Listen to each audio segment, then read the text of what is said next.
some girls be afraid of their homegirls. That's why I feel like some girls be afraid of their homegirls. Problems with like checking each other. Yeah, because they know, because like some girls have more like that masculine energy over their homegirls. Oh, bitch, you did this, and you know, girls. There's some girls like who check out to that with they gonna follow what they homegirls say. Like, yeah, girl's gonna be like that forever. Yeah. I was asking, had she given you the number, would you actually date her after the situation happened the way it happened? He probably wouldn't date, probably crack, right? Yeah, I wouldn't. Yeah, like, So would mess with her even though she didn't stand up to crack. Mess with her and date. That's in nigga DNA. Like when you outside, like if the fact that when you outside and you on that type of time, like you on that type of time. Yeah, if she would have gave me the number, I still would have messed with her. And if we went outside again, I'd be like, what's your homegirl name? Yeah, tell Chelsea to stay home.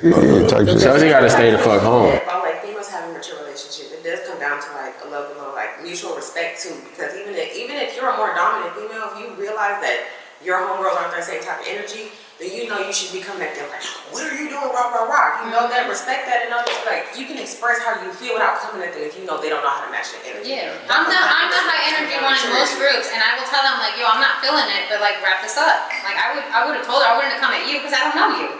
So the fact that she was out of pocket. So you've done first and foremost. you've done like, oh shit. I have done that in the past because there are some nights where you're just done. Like you were harassed all night, there was nothing that you wanted to pop at. Like your girl happens to pick something up on the way out the door. Like you're just ready to go home. Like the night was a trash and dudes are just messy. And you're just like, you're over men. Like some nights are just terrible. Like some dude, like if he hadn't come along and that dude was following her all night, you're just in that mindset where like, I just need to go home. Like these dudes are tripping. I get that. I don't want to deal. But if your homegirl's on, girl is feeling something, you tell her like, yo, I'm gonna give you a second, like get the number, wrap this up, and then let's go home. Like I'm not about to talk to him and be all wild on him, but I'm gonna be like, yo, you know this night was trash, like let's go home. Or I would ask her, do you want to stay with him? Let me make sure I get his number or wherever you guys are going, make sure you're safe, and then I'll come get you in a few hours or in the morning. Like there's ways to handle it where you don't need to be a hater, but you still don't want to be there. Because that's the other thing she said. You know what I mean? Also, she made me want to wrap it up because she was only her homegirl with some random nigga. Right. That way. So it's like, but like she said, you could just be like, well, is this what you want to end your night with? Because then I just need your number, his number, so I can know you get where you got to be safe. Exactly. So don't got to cock block. I'm not going to cock block it, but I need to know, are you staying or leaving? And if you're staying, I just need to make sure you're safe. Yeah. However you handle it, cock blocking is never the way to go. No matter what you do. And the delivery too type shit, like how you say it and how you like the timing of that shit, like. Now I will y'all don't consider none of that shit when y'all be in y'all mood. When y'all be ready to go home, there's no consideration of none of that type shit. They just be ready to go home. There's one time you're allowed to cock block, and this is the dude that you think that you like. If I'm more sober than you are, and this dude is doing some weird stuff, and you can't tell because you've been drinking, I'ma shut that down. I don't care what you feel. You are not giving me the right energy. I'm not about to leave my girl with you. We need to go home now. Like that is the only time. No, that's cock blocking. I don't think so. I don't know if girls. I'm not leaving my girl with you. Try again when she's alone. Can I ask you this? How would you measure that? How would you know? It's energy. It really is. Like when you have predator vibes. What is he like? He's grabbing her ass or something? It's predator vibes. It's like, are you not respectful? Like if the girl was giving him a signal, the friend, the hater knew that girl was giving him a signal, and he was actually being pretty respectful in the situation, waiting for the signals. You can see that. That is okay. What if it's not signals though? What if it's obvious? What if she was tongue kissing him in the damn pizza shop, and her friend was like, "I want to go," and she was like grabbing him, and then she's like, "No, but I'm saying that shit happens." That's what. No, but to your point, you said if you feel you're going to judge for your friend if the dude she's talking to and she might like him if he's a weirdo. What if she? What if she doesn't think he's a weirdo? That's what I'm saying. If she's really drunk, if she's drunk, really drunk, she won't know. No, I'm saying. That happens. You need a new friend. I mean, that does happen. Of course, it does. I've seen my drunk homies talking to girls that I know they're not gonna like in the morning. Not gonna be like, "Hey, come here, bro. Come here, bro. Come here, bro. Come here, bro." I know that you're at the point where you're blacked out and you're not gonna remember this. I'm not letting you go home with a dude. I don't care how much you like him. I'm actually might ask for the number for this dude so you can explore this later. But if you are blacked out, I'm not leaving my friend with you. Like I'm sorry. Oh, for sure, yeah. But like you, and then I remember next time. Yeah, blacked out. Hold on. I want to address something that you just spoke to. Like I said, if I'm out and my boy a little tipsy and I see him talking to, I'm not gonna mention any body types or any face or anything. I'm gonna just say a girl that I know he's not gonna like in the morning. If I see that, I'm not gonna just be all like, nah. But I'm gonna be like, hey, come here, bro. Hey, let me holler at you real quick. Come here. And even if I don't tell you that's not about who you want to talk to, I'm like, hey, let's go grab a drink. Let's go. Hey, they smoking over there. Like I'm gonna find something to say to get you away from this girl that I know you're not gonna want to talk to in the morning. I'm not finna just leave like. Wait, you're gonna pull him out that situation? Not physically, but I'm like, hey, come here, bro. I'm not. Bro. Now, You'll want the bro to let you walk out the building with something that you would never touch if you were sober? If that I would never touch, but I'm not him. So if he like it, I love it. What I'm saying is, if we bros, we've been locked in for years, and I know the type of girls that you like, and you're drunk. This is the situation I'm speaking to. Okay. You're drunk and you're talking to a girl that I know that you maybe you like chubby girls, and this girl is mad skinny. Yeah. And I know you like dark skin and she light skin. Whatever it is, I know you don't like this girl. Mm-hmm. And I'll be like, this bro's just drunk. He gonna regret this decision. He on that. That's what I'm bro. I was gonna ask you that. Do you like it? Because if you like it, nigga, I love it. Like if you on that, you on that. I think it's different with. Have y'all ever been there? Then have y'all ever been in a situation where you got the number, you woke up the next morning, ask your bro like, bro, why y'all let me do that? No, I ain't. Oh no, you talking about have I been on that time? I've never been on that. No. Nah, I ain't never been on that. But I have homies. I've had homies who's been on that time. You never got a girl's number while you drunk and texting her and like seeing her Instagram the next day and was like, I was wilding last night. I don't ever get that drunk. No, I don't. Yeah, but like not too crazy though. Not too crazy. But if I don't get that drunk in public. If I got my own shit, I'm gonna know who's gonna be there, so I can get as drunk as I want to get. But don't say you don't get drunk in public. I don't get that drunk in public, bro. I have been that drunk in public, but I haven't gotten that drunk in public. You gotta think twice right there. No, one time I got drunk as hell and I went out, but it was like, I stepped out at like 2 a.m. So it's like I was already fucked up by the time I went outside. Yeah. But I've never went outside like in just public drunk as fuck. and got that drunk as fuck to the just point talking where your bitch. No, I've never done that. It doesn't have to be blacking out. You're just drunker than you thought. You want him to stop you from taking this raggedy home? I would never do that. I've been in that situation. No, I wouldn't want you to do that. No, I've been in that situation where I'm talking to raggities. No. I would. I've been in a situation where I'm talking to raggities and like the homies, they'll be like, hey, he on. Like, cause at the end of the day, they know like, oh, I'm not just about to end the night. Like it's like energy, the energy picking up. Now if I come and stop you while you're risen up, like your energy's still up. Now you knocked her, she feel good about you, go knock another one. Yeah. You feel me? So I'm not stopping your energy. I'm talking about taking us home. Like you got I only know one person like that. I only know one person like that. If you like it, I love it, I swear. I ain't gonna hold you. I'm not saying that. Well, just talking to her is one thing, but this conversation's going on. You in her ear now, like you like. And I know. All right, can I ask a question? I can't keep going down that road. No, wait, can we homies go there? All right, I want to ask a question because I think I am going low key side with you, but I want to ask this question before I do. Okay. Is this like the end of the night or is it the beginning of the night? It's the end of the night. Oh yeah, to each his own, nigga. If you like it, I love it. Let's get it pop. Go ahead. I don't give a damn. No matter what point of the night. The beginning of the night, if I know it's some shorty that and you just finna have her around us, like. All night? Hell no, that's bad, gang. We ain't doing that. No. Well, that's about you. So it has more to do with you and not him. That's what I'm gonna get in the way. Like, nah, nigga, take me. Well, yeah, he can bop. You stay at the end of the club, bro. Like over there. Yeah, you good. Just be around niggas and I know you. Hell nah, no. But I only know one person like that. Like I only know one person like that will go with that. That would go with a raggedy and then damn near go leave off with the raggedy. I only know one person like that, and when he's like that, he's done. Like he's gone. Like all right, bro, see you later. Yeah, he's gone. Yeah, I won't ever stop a nigga from like having fun. Like you having fun, you good as lives, whatever. Like I can't. It's different for men and women though. Express the difference here again between men and women. Men and women is different. Yeah. It is different. I'm not about to let my friend who is already wasted and blacked out. Like if she's blacked out and she's not gonna remember hooking up with you, you don't know the feeling of a woman waking up the next morning and not knowing what happened to her. So I'm not about to let her go home and then wake up the next day and be like, why'd you leave me with this dude? I would never do that. Yeah, blackout is I wouldn't crazy. even go out with my friends that do that And my shit. friend is blacked out. She's not going home with you, but I will get the number for her. And then the next day be like, yo, you were talking to I might even sneak a picture and be like, yo, you were talking to this dude last night.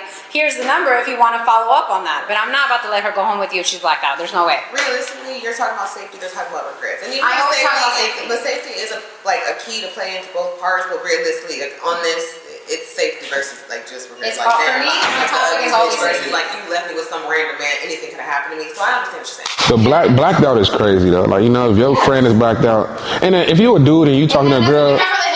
The hater might just be hating speaking, she might not have known that her friend was blacked out. Her friend might have been fine. I'm only strictly speaking. I will only shut it down if I know my friend is not in position to make this decision on herself. Yeah, but a guy talking to a girl that's drunk as fuck, blacked out, he's weird for sure. So, that's what I'm saying. but then you have those weirdos, yeah. That's why it's like it's one of those. You seen it, bro? Like I've said before, bro. I work outside. I work downtown most weekends. I pretty much every weekend I see a drunk girl and a dude that he a little tipsy, but he not nearly where she is, and he can clearly see that she's drunk, and he got putting his arm around her waist, grabbing her booty, all in her ear, this and that, and he like, oh, I got an easy one tonight. Like women got to protect against that. And that's where that aggression comes from with women. 100%. And I feel like me seeing my boy drunk, filling up on it in the ear of some girl that he would never talk to when he's sober, I feel like that's the male equivalent. Like, I can't let you do that, bro. All right, he gonna crack that and he gonna be good. Like, he ain't gonna, what's he gonna regret? What's he gonna feel like? Damn. He gonna ignore her the next morning, he good. Move on with his life. Females are different. They gonna inherit that with, you know what I mean? They gonna remember that shit for sure. But guys, they gonna crack it and keep it pushing. Like, I've seen a dude, like, he tried to get on a homegirl one time and she's done. Like, she's literally, she's passed out, drool on her, she drooling on his beard and shit. And I get the car to go pick her up. That's what I'm saying. I get the car to go pick her up, and he's like, "Hey, what's up, bro? Hey, I just want to make sure she get home. Is it cool? I go with you." I'm like, "Hell no!" Like, yeah, no. Like, what, bro? Did you just ask me? This girl is dead. Yeah, she's passed out. I just want to make sure she's good. She's good. Like, dudes be doing too much. Yeah, dudes be doing too much for sure. I agree that some niggas do be doing too much for real. You're no longer kissing his mouth if you're drooling on his beard. Come on now. Drooling beard like sick. Drew, like, throw up, like, she was dead, bro. She was dead body. But he, mind you, he was like, he was like 5'2", 5'3". So he probably, no, I'm saying, like, he probably was so like, damn, I was this close to getting her, you feel what I'm saying? Like, he probably was like, I was this close to getting her. He was like a 5'2" dude, dusty as hell type shit. You feel me? Nice dude. To that point though, like the prowl. You feel me? Have y'all ever caught yourself where y'all like, damn, I'm on the prowl right now? Like, yes, that's what I'm saying. Niggas go through that. That's a regular nigga phrase. What's the prowl though? Where it's like you going out your way type shit? Like you going along with whatever. You going along with whatever, bro. Okay. I'm outside. I ain't gonna hold you. Catch you some. Whatever happens, happens. Okay, in the city, yeah. In the city, no. Going home. Nigga, when I'm out of town, bro, I be on. Yeah, bro. I done drove like an hour and a half. I was in like. When I was in Texas, I was on that. Yeah. I was driving like an hour and a half for some shit for real. Bro, I was going through some shit in Texas. Yes. It was, yeah, bro. I think everybody, men and women, I think everybody of a certain age has been on the prowl before. Yeah. Okay, let's wrap this up. Open this episode. That should be funny though when you be catching yourself. When I catch it, yeah, bro. I get home like 9 o'clock in the morning. Like, what the fuck is wrong with me? What the fuck did I just do? Like, nigga, you need to get your shit together, bro. Yeah, bro. You gotta. Yeah, you start. I need to hit the gym. Like, nigga, look, I need to get some money. I need to do something. Something to change. To your point about being on the prowl, being crazy work, I think I can agree with that. But I think everybody's prowl just might look different. Like, I think everybody's had a whole phase. Just your whole phase looks different than somebody else's. A whole phase is just like the prowl phase is crazy. A whole phase, I feel like, is crazy. Is it crazy if everybody goes through it? Is a whole phase crazy if everybody goes through it? You never had no dry spells, but you outside looking. What you mean, like you ain't? We go open the show with this. Let me intro the pod. We go open the show with this. Ain't Got It Yet podcast, episode 66. Yep. Episode 66. I'm Michael Flicks. I'm the Don. Southeast. We back for another episode. Hey, my guy got the championship ring on today. I see you, fam. You got 2 of those, by the way. You got 2 of those. I heard that. I was able to get the ring, but we went there. We lost by 5 or whatever. I ain't sure, but they went right back next year. Yeah, we went back to back. So right after they won, we went back to that bitch, but we lost by 5. I ain't tripping. I feel it. Since we're talking about sports, let's talk about it. How do you feel about Colorado? Tell me about it. And Deion Sanders, Colorado. I feel like. As far as like what, man, them boys is ass, man. I'm gonna say this, bro. That's one of my favorite topics about sports. Deion Sanders, I don't like him as a football coach. He's a movie star. He's an actor. He has cameras following him around everywhere. He's giving motivational speeches every time. He's not keeping it realistic with these dudes on his team. And if you've been a part of a sports program, you know when there's a best player on the team and they're getting, they could do everything bad but still get praise for it, and you're the person that's actually doing things good and you don't get no praise for it. That's when the dynamic of the team starts to unfold, bro. You feel what I'm saying? Like, he's praising Travis Hunter and Shedeur Sanders, and they're having okay games. Those are great athletes, phenomenal athletes. They're going to do amazing at the next level. But it's like the dynamic of Coach Prime being Coach Prime, the cool guy with the glasses and the chains. Great guy, phenomenal guy. But just as a coach, in the whole coaching system, if I was a Division I football player, I would not want to go play with Coach Prime just because of that. I want to go play with the coaches. They keeping it real football. Whoever's playing right now, whoever's really getting work right now is the ones we're going with. You feel what I'm saying? You don't feel like motivation is enough to get you in there?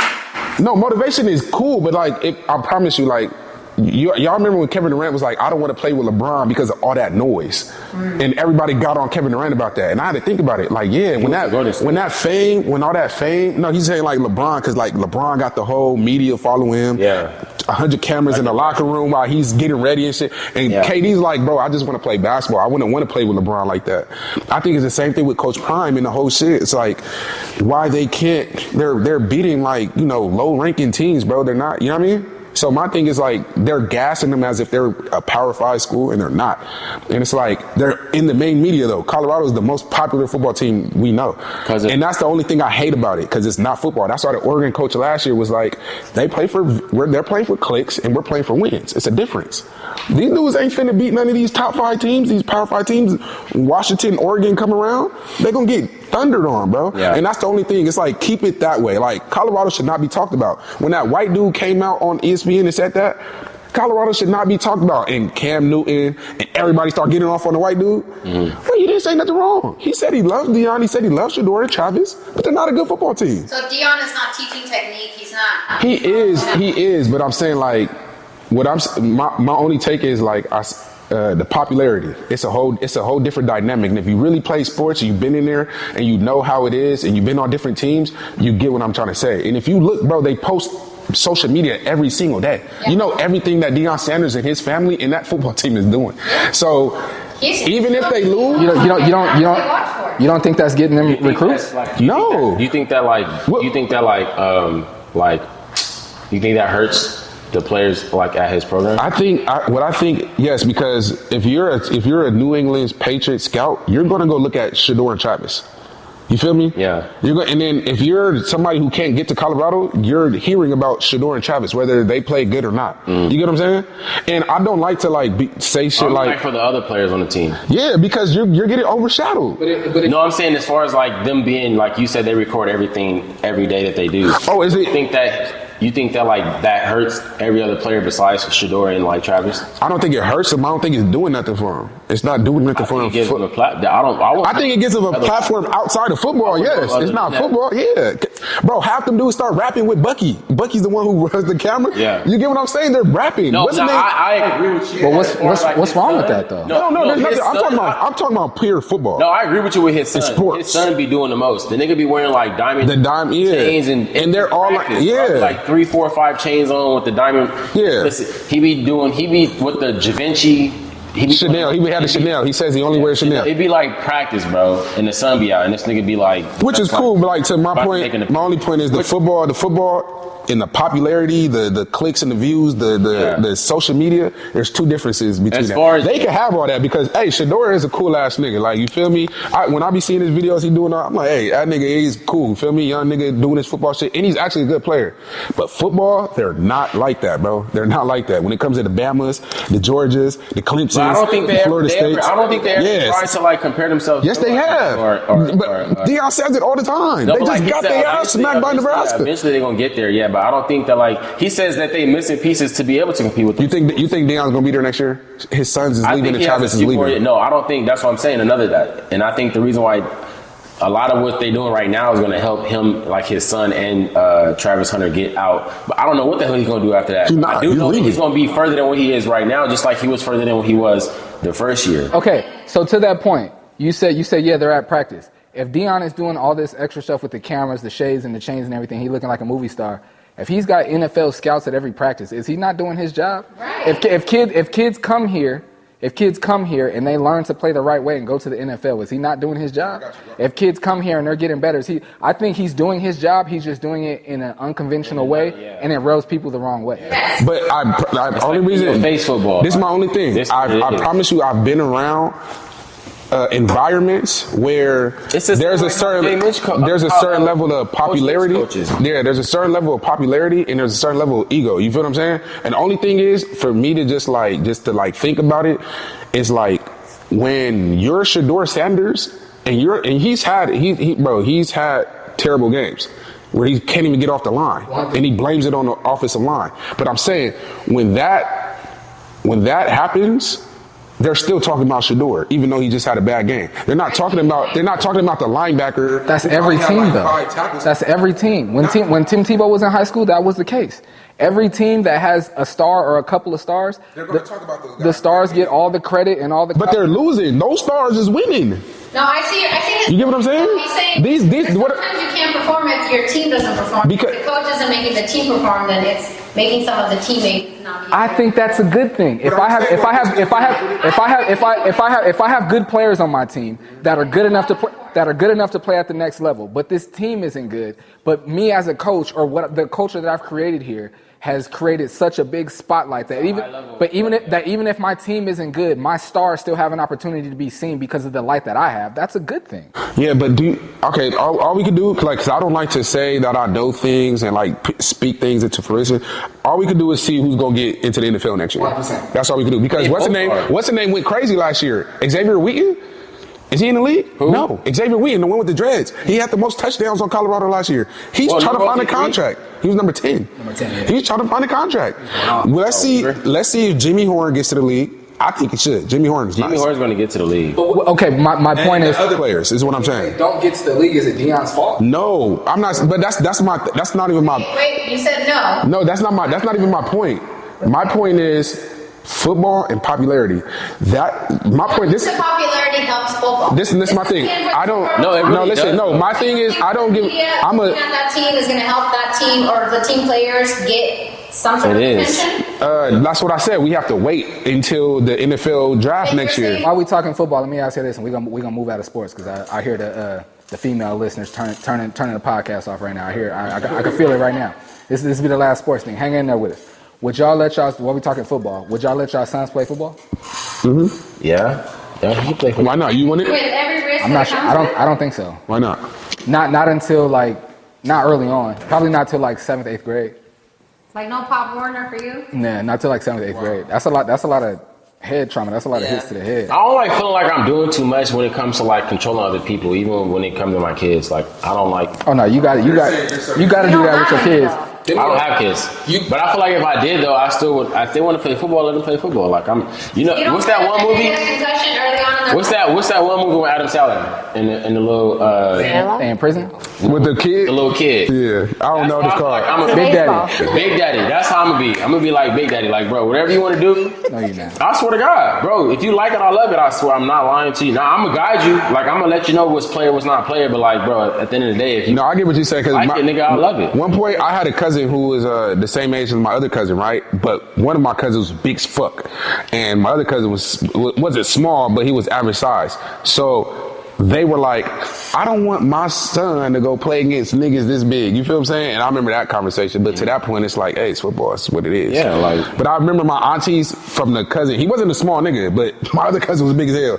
And they were just like, yeah, he wants to go play football. With the dudes this size coming at him, I'm not having it. So, but if my son want to play, you better have heart. You got to know this is what it is. I played tackle football all the way up. I did too. Size don't matter about shit. And I was scared. I used to get out there and be like, yeah, bro, them big niggas. Me. Especially them little Mexican, buff-ass Mexican. Yeah. They have nothing to do with Mexican, but there was buff-ass Mexicans on my team, and they used to. See, I look at it from a perspective of somebody like me. I was always good at football. Basketball, I had to learn and find my way. I was always good at football. Every football team I ever been on, except for my sophomore year when I didn't even hit puberty yet. My sophomore year when I played JV football, I didn't start. Other than that, bro, I was started on every football team. I was all offense, defense, special teams. I was always on the field, bro.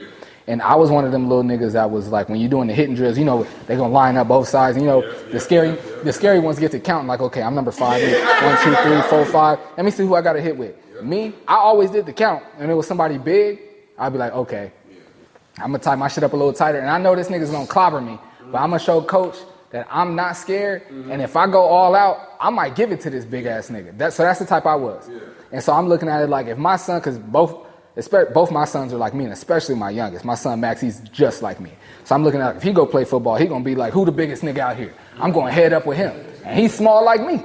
And so he might, you know what I'm saying? I think I never went to the doctor and got like, yo, you got a concussion. But I'm quite sure I had a couple of concussions growing up in my life, you know what I'm saying?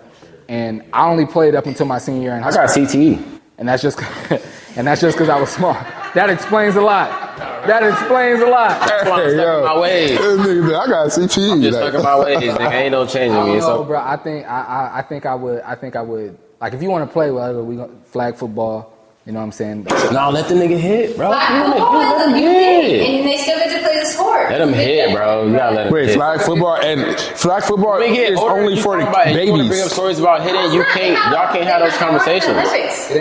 Oh, we're not talking about that. I'm talking about like Pop Warner football. My dad, I'd be wanting to for Pop Warner football, flag football is only for the babies, like the kindergartners. After that, you put it on pads all the way up until high school. I never played Pop Warner football. But now there's flag leagues now, like outside of Pop Warner. For the kids? I might fuck around and put him in a flag league, but if he want to hit, I'm gonna let him hit. Matter of fact, my best friend's girl she's 16 and she's playing on the flag football team for the high She a school. beast too. She's 16? Since you guys are speaking on this and we're talking about social media and the influence it can bring, tell me, do you guys believe that you have influence currently, like in the world, in your world and in the world? Do you Yes. guys believe that you have influence? Yes. Does that make you behave differently in the way that you post and the way that you interact with people and the things that you do? Does that make you act any differently? I don't want to say differently, but I'm conscious of it, and the fact that I am conscious of it, I think before I post. I'm probably 95% of the time still gonna post what I'm gonna post, but because I know I have influence, and I know there are like certain people of a certain age that follow my page and that consume my content. I'm conscious of the way I like edit the clips that I'm gonna put out, and I'm conscious of the captions that I put on them. So But not what you post? Like, you never hold back like, oh, I don't think this is gonna represent me? No, because a lot of my content is me, and so I represent myself the way I want to be represented all the time. And so when I'm posting if I'm posting content that I'm in, I know what I said. Like a lot of my content is either a game that I filmed or my podcast. And so a game that I filmed, it's not me at all, it's the kid. And so if it's on the podcast and it's me, I've already represented myself the way I want to be represented on the podcast. I've articulated myself the way I want to come across. And so when I edit the clip, it's already me. And so to answer the question, there have been times I'm like, I probably said a curse word, I don't want that in there. Or we were talking about like dating or a sex topic, and I'm still going to post it, but I'm going to edit it in a way to where it's like, I know I'm not posting it thinking like it's got to be PG-13 or it's got to be PG. Like the majority of my audience is my age group, and I'm 35. But I am conscious of the fact that there are kids that follow my page. And so if like we talk about sex, we talk about dating and stuff on the show, and I still post it, but I'm conscious of the way that I edit it and the caption that I put to it. So no, it doesn't change my content. It alters. It doesn't change. It alters my content a little bit. So for the two guys that don't get to edit themselves, do you guys think about that when you repost? Like, there's certain things that I would like to repost when I see certain reels or something, but I'm like, that's not really the image that I'm trying to portray anymore, even though I think it's funny, so I'll just give it a little heart and then move on, even though I think it's funny as hell. So that does change the way that I post in my social media, but I don't have a way to edit myself. So does that change the way that you guys move? With me, with content, if I like it, it's good. Like, there are certain ways. I think as long as I'm just not being negative or being like to cause somebody to like a talking down on somebody where it could cause tension, that's the only thing I won't like post. You know what I'm saying? And obviously, fair game? anything else is fair game. Obviously, I'm not a wild like somebody doing something wild on the gram or anything, but I'm not talking about wild, but like say that you see a reel or a post from, like Justin LeBoy posts a lot of stuff. Like you think it's funny, but you would like don't necessarily want to share it. Yeah, because like I definitely do that. I post whatever is on. Whatever I think is funny, whatever it is, I post all that. I get on there sometimes. I start ranting about some random shit. Woo. Like I said, my only thing is as long as it don't offend somebody out of my mouth, that's the only thing I'm not posting. Okay. As long as I don't want to offend, I don't want to offend. There's only two people I don't want to offend. I don't want to offend gays, and I don't want to offend the Jewish people. I don't want to offend. We are bleeping that. That's it. And the only reason because like certain gay people. What about your mom? What about your girlfriend? What about any other women in your? Well, think about that? I don't wild out. Like my mom, she like influence. Yes, of course. But like it's nothing that like I wouldn't do that without them. Like type shit. I wouldn't wild out regardless. There is. Where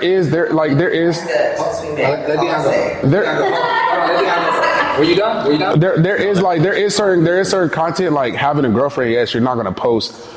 Like single relatable shit, you know what I'm saying? Right. Like if I see somebody rant about being a single dude, I'm not about to post that up. That doesn't make sense, and she sees that.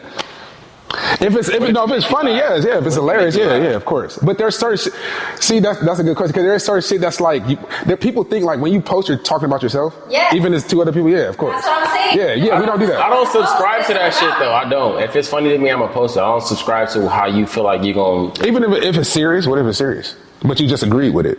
If it's funny, I'm gonna post it. If I think it's funny, if I think it's like no, not funny. If it's just serious, like some single dude talking about being a single, then I'm gonna post it. Yeah, I'm not finna. I don't try to determine like how I feel like you gonna interpret my shit. Yeah. I don't subscribe to that. No. Yeah. If I think it's funny, or if I think it's entertaining, I'm gonna post it.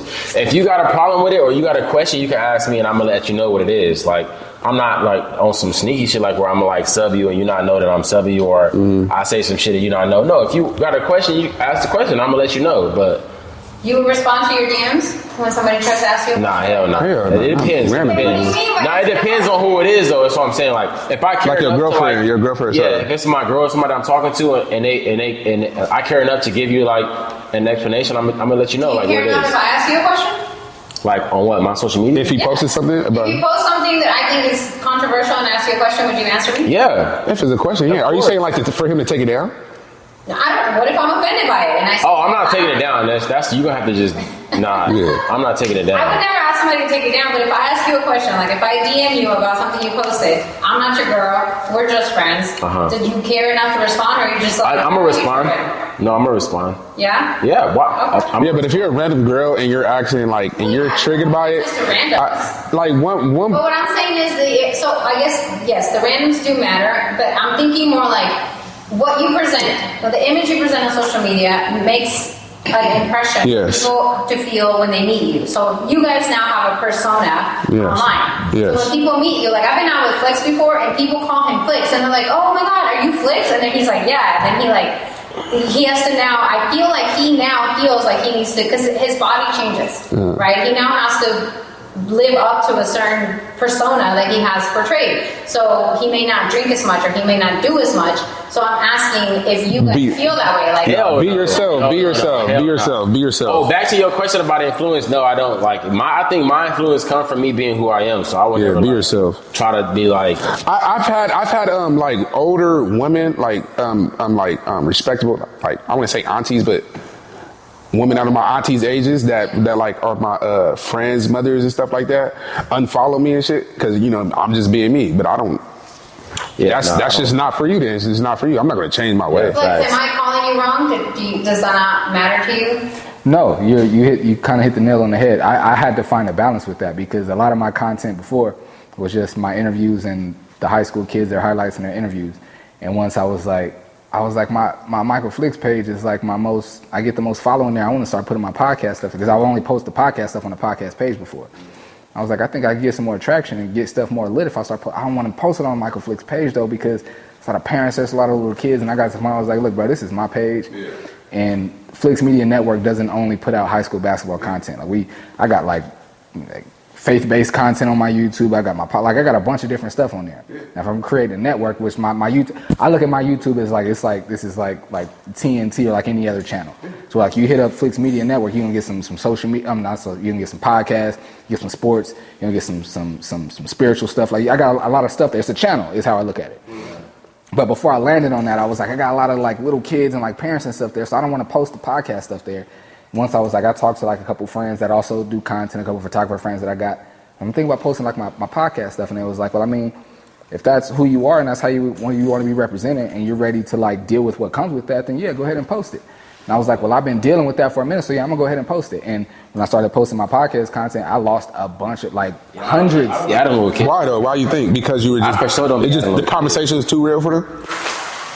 Or was it because they just wasn't? No, here, yeah, you can. Here, I'm probably gonna say. I don't want to say. You babysitting on shit. Like, was it? Do you think you lost the followers because of the content you posted, or because?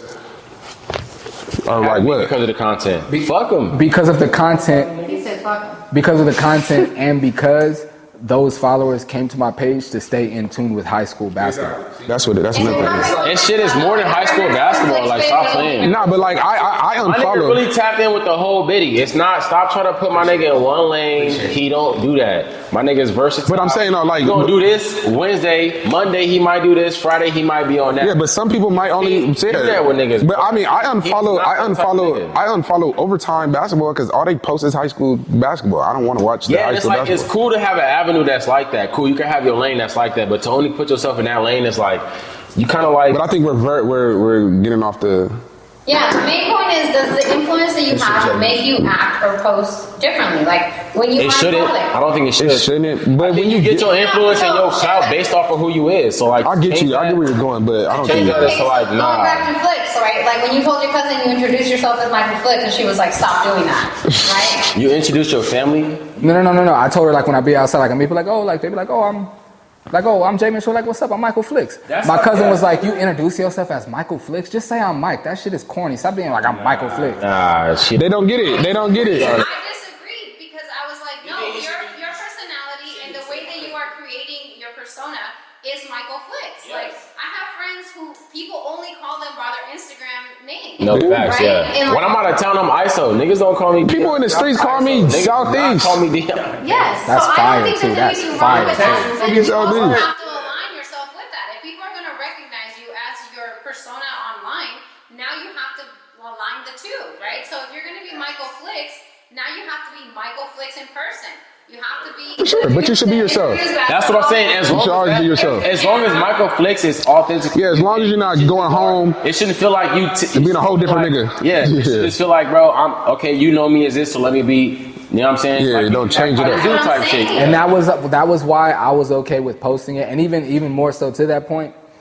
I didn't really care so much at first, but like I'll be outside having my fun, Soul Sunday, Neo, so wherever I'm at, I'm downtown having my fun. But a couple times I bumped into a couple parents that I filmed for their kids, be like, oh, you the cameraman to be at the high school games. I've got a drink in my hand, I'm a little tipsy. I'm like, this is bad for business. Like I want them to book me, so this is like, but I was dealing with that for, but I got to the point I was like, you know what? These niggas know I'm grown, bro. I'm not in high school. They know I'm grown, you know what I'm saying? So I finally landed on, it's like, you know what? They gonna come to understand that on my page I post these high school athletes and I also post the other content that I make as well. You ever see like an athlete that you thought was hella big and you see him in the club drunk talking to, you know what I mean? Yes, Just say, bro, we're human. Yeah. And I think we're getting to that. I think we're getting more to that stage. Like, bro, we're all humans. Where it's like here you gotta be here, and this you gotta be that. When it's like, and some people try to like close that off. Yes, they try to close their human side off. I'm this professional. I'm this, every time you see me, I'm this way. But in the dark, you're drinking, you're smoking. It's like, nigga, I'm in who I am. If that person is a villain, nigga, then I'm a bad guy.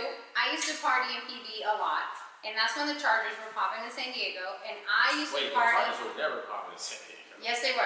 Okay, they had a really good year. We thought we were going to go to the Super Bowl. They fucked us up the finals. When I was 22, I was in the club in PB and downtown, and I ended up partying with Sean Merriman very often, right? I'm going to tell you. No, listen. So, I was a genuine football fan back then. I was a Charger fan. My brother put me on, and that was our team. Every Sunday we were on. We wore our jerseys. We were following the team. They had a really good year. We thought we were going to the playoffs, and then they fucked up. They used to party in PB. Yes. So this is my point. Right? You go to the club. You're with your girls. You're having a good night, and all of a sudden, Sean Merriman and his boys have a table, and they call you over. It's a Saturday night. You're supposed to be playing tomorrow, sir. Like, I personally am invested in the fact that you're playing tomorrow and you're in this club with me until 2:30 in the morning. Yeah. If I'm feeling the way I'm feeling when I wake up in the morning to put on your jersey, I can only imagine the way that you are feeling to put on your jersey and go hit some dude in the head with whatever you're supposed to be doing. So you're like mad at him for this? So I was a little bit upset because we didn't make it to the Super Bowl because we fucked up in the playoffs. Because he was partying in the club with me. Okay? So what I'm saying is, the reason this question came about, right, but you don't always see people like that, right? Like for us, Tomlinson and Merriman and Rivers were like our heroes that year, and I expected them to show up as my heroes. So when I get to the club and I see his human side, I see him act like a human when he's drunk and he's drinking and he's partying and he's trying to get at us. That's good. I don't think that's a No, listen, that literally changed the way that I saw him. And when he fucked up in the playoffs and we didn't go to the Super Bowl, I was like, why is this motherfucker in the club with me? Like, you should have been at home going over your routes, watching your video, doing what you need to do. I've had those moments with people, yes, I get you. So that's the reason why this question came about. Because I'm like, I have met some superstars that I idolize and I'm depending on you. Like, I'm literally counting, I'm wearing your jersey, I have your number. But now you realize everybody's human. And now I realize that you're not superhuman and you're look at you different. And it's when you're younger, Asking this question is for that. Like, what if somebody comes to idolize you? You want to bring, you're from San Diego, you're doing the thing, and you are a superhero to a kid who wants to be like you. They meet you on the street and then they see you fucked up. They all of a sudden don't think that you're all that. Yes. Would that change the way that you are? That's why this question is so important. No, because like you got to be yourself, and we're humans, and we're humans. Period. And I can't think of like the specific moments, but I've had those moments throughout my life where I've seen somebody held at a high standard. I'm like, damn, they would never. And I see them in the same light I'm in, or lower, not lower, but like they're like, oh wow, this thing is wilding out. You know what I'm saying? Yeah. And I'm just like, but then as I got older, I understand that we're all humans, bro. We're all humans. It's hard for most people to place you that though. Like if you come to, I wouldn't care for that. What I'm saying, if you have built your brand, your business, or you worked your whole life to play professional football, and you built this brand around your name and yourself and your skill. And people now idolize that. You don't feel like that's a responsibility that you need to carry throughout that space? That's why you need to stay in that space until you're done with that space. Like, I was so disappointed with Merriman. I have pictures with this dude at the club, and then the next day he fucked up the game. I was so mad. I don't care that I have a picture with him. I am mad. Like that. I think she blows, she throwing deuces. No, I think it's something that like public people or like, you know, people that have right, but you guys are on your way to that. I'm with you. I think it's something that you have to be conscious of, but I don't think it needs to like change you. Run your whole life? Yeah. You got to be conscious of it. And that's why I salute you. That's what I'm saying. Like, you still got to be you, gang. You can't. And that's why I salute somebody like niggas fuck with you because you is who you is. Like, you can't lose that. You can't lose yourself trying to make others. And that's why Will Smith smacked the fuck out Chris Rock. So look what just happened. Paul Pierce got fired from ESPN for wilding out on Instagram Live with the strippers, right? Shannon Sharp did not just get fired for freaking his Beezy on Instagram Live just 2 days ago. He's still well in the social media has changed because we have the power now as social media. So it doesn't matter how you carry yourself. Shannon Sharp started his brand by being wild, though. So I guess if you're going to be wild, be wild all the way. As long as you're authentic, I feel like you're winning. Yes, as long as you're authentic, you're going to win always, bro. They're going to always fuck with you because they're going to be like, we started fuck with you because Shannon you like Sharp this. just had so sex we on always live. fuck with you as long as you like this. Once you start switching up, then it's like, why are you doing that? That's why that one nigga, what's his name? boom came. That nigga used to run around. Yeah. Other people he went and found God. Yeah. You don't hear about him. Nobody fuck with that because it's like, bro, we wanted you to crash out on donut shops every week. Nigga. Why the fuck is you talking about Jesus Christ? Nigga, crash out the next donut shop. Nigga, Like, what? The last time he got clout was because of Woe Vicky, and she was wild too. I'm saying, yeah, you do. I fuck with it. I fuck with Boom Gang still. When you do change, you gotta understand. Your brand is going to take a hit. It's going to take a hit. It comes at a risk. You can either upgrade or you can fuck up your whole shit. Like, so you can't then be like, oh well, niggas see me as this and I'm really like this, so y'all just don't fuck with me because of who I really am. Nigga, you should have just stayed on what you was to begin with. Mike, that's what people fuck with. As a content creator, as a content creator, you go that and you draw that risk every time you decide to like go pivot to another shit. Yes, you make that risk. You got to know that. And as a content creator, you ever like wobble like, oh, this is how I should be, and I'm gonna go with this, compared to something else you should just leave behind? Like some shit that feel right versus some shit that feel like you. I'm pretty sure you. That's why a lot of rappers every week, bro. Some shit that feel right versus some shit that feel like you. Why you think conscious rappers don't exist no more? More like me, but nigga, I know this is gonna hit. So it's like, what do I? You know what I'm saying? I personally think you never go wrong with being you, because the people that fuck with you is always gonna fuck with you. It's always gonna fuck with you. Yes, because you are you. Facts. Never be. Once you start to change for the everybody else. He got better cameras. Well, I see he got better. Like, no, nigga, I like the raggedy shit where like I can see the nigga, but I really can't. I like when the nigga like when they butt in halfway through the conversation and then he gotta be like, yo, pipe down. You know what I'm saying? Versus like the shit just clipping until like the next scene. Like, I like that shit. Like, I get it. Yeah. Some motherfuckers just like that shit, bro. Low-key, one of the biggest dangers of doing social media when you're young. When we're young, we're going through so many different chapters of our lives. You may be this for a year or two, and you find it a different way of yourself, and then you trying to present it to the world, but they're like, no. And that's why a lot of people. That's why a lot of people. It's tricky. So it's like it's harder. Low-key, it's easier to get into social media when you're older and you've established who you are. Like, and that's why a lot of people fall off. Yes, girl. And that goes. And that's why a lot of people. That's why a lot of people fall off because of the constant change. And you can't. Change is inevitable. Inevitable, bro. So like, people are not forgiving to the changes online. So whatever first image you give. So remember when Will Smith started? He said that the reason he went by Will Smith on Fresh Prince is because he knew that people would call you by that name. So he wanted to be that person for the rest of his life. Have you guys seen that interview? Nah, I'm fucking Will Smith. He needs to go apologize. But after you already gave him praise. No, I didn't praise him. I said that's why he slapped. That's why he slapped. He needs to apologize? Yes, he needs to slap. Yes, he needs to apologize to Chris Rock. Yes, right now. Why? We about to go there, or we want to continue this? Nah, he don't. Let's go there. I don't want to go there right now. I do think he do need to apologize, though. I agree with him. If I slapped you, if I slapped the fuck out you on. His reason might be different than, like, why do you feel like he don't need to apologize? You feel like he do or don't? Well, he already did. Yeah, but where on the Instagram post? Hey, I took my tweet. He went and sat down in his studio and talked to the camera. And was like, Chris, I was wrong. And he was like, Tony Rock, we always been friends. I owe you a conversation. Me and you always been good. I should have done that to your brother. I never saw that. Apply to him then. Yeah, I never saw that. Yeah, I never saw that. It definitely did go as far as a slap. I've never seen it because I just seen Tony Rock sit down with Mav Hoffa in New York, and he's like, "Nigga, I need that," and I fuck with that energy. He's like, "Nigga, I need you slap my brother. Nigga, I need that." In the course of this conversation, somebody brought up Shannon Sharpe. Y'all ever had one of your? Of course, Shannon Sharpe just went crazy viral because he was taking down Michelle. Of course, you couldn't see him, but you can only hear it. Y'all ever had one of y'all? Of course, I'm sure niggas never been on live getting it off like that. Y'all ever had one of y'all tapes end up in the wrong hands? On social media? Period. Yeah. Period. Any of your like explicit content end up in the wrong hands? In social media? Period. Never have? I have. Me too. I haven't. You know how I dealt with it? I haven't. Go ahead. I was like, because they was on some shit like, oh, I'll fuck around and post this if you don't see me like 800. Some break. Oh my word! If I don't send him, this nigga got extorted. He got extorted out of sex tape. And I was on some shit like, nigga, I'm not embarrassed about my shit. Nigga, post it. Nigga, fuck is you talking about?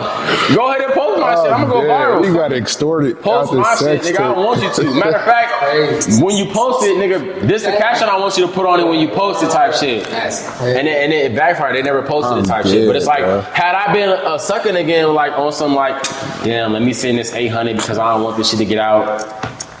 I would have got finessed. But I'm more on some like, nigga, what up? I'm not ashamed of shit, bitch. Yeah, go ahead and post it. And when you do, put this caption on this shit. When you do, make sure they know that motherfucker the right way. Fuck you talking about. To your point, I think the whole niggas that you. So when it comes to the whole like extorting shit, you can't get me with that shit because I'm popping. To your point, to the main question, I think the whole shit is the fact that social media is like it's in everybody's hands. It's so widespread now. I think that the shit has fucked up everything to where like you can be yourself in a million different ways. You get what I'm saying? Nah, for real. Like it doesn't matter if you're one way, you're the other way.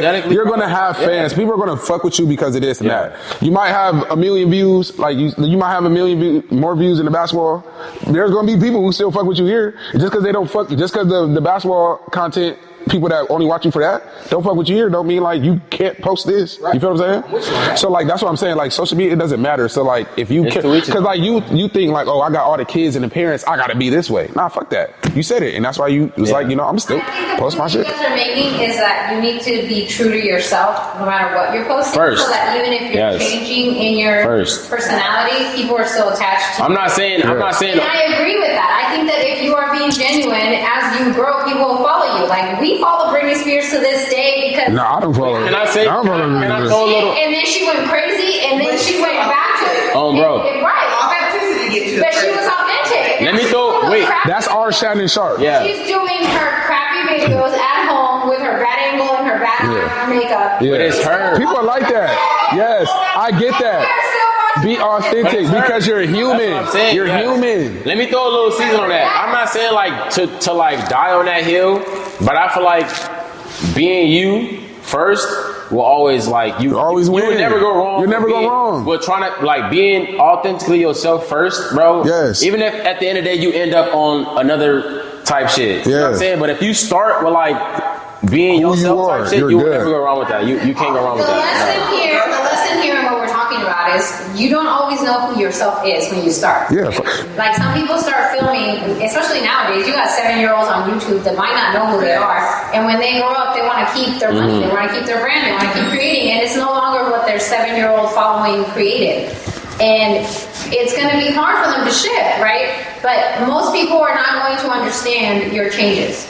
So, do you feel like there's a need for people to explain themselves through these changes? No, just go. Find me where you find me. The real people understand. Yeah. Yes. I don't so this is one question since we're speaking on influence. What is the best piece of advice that you have ever been given, and did it change the way that you live your life? Ask it again. Say it again. Best advice. What is the best piece of advice you have ever been given, and did it change the way that you currently live your life?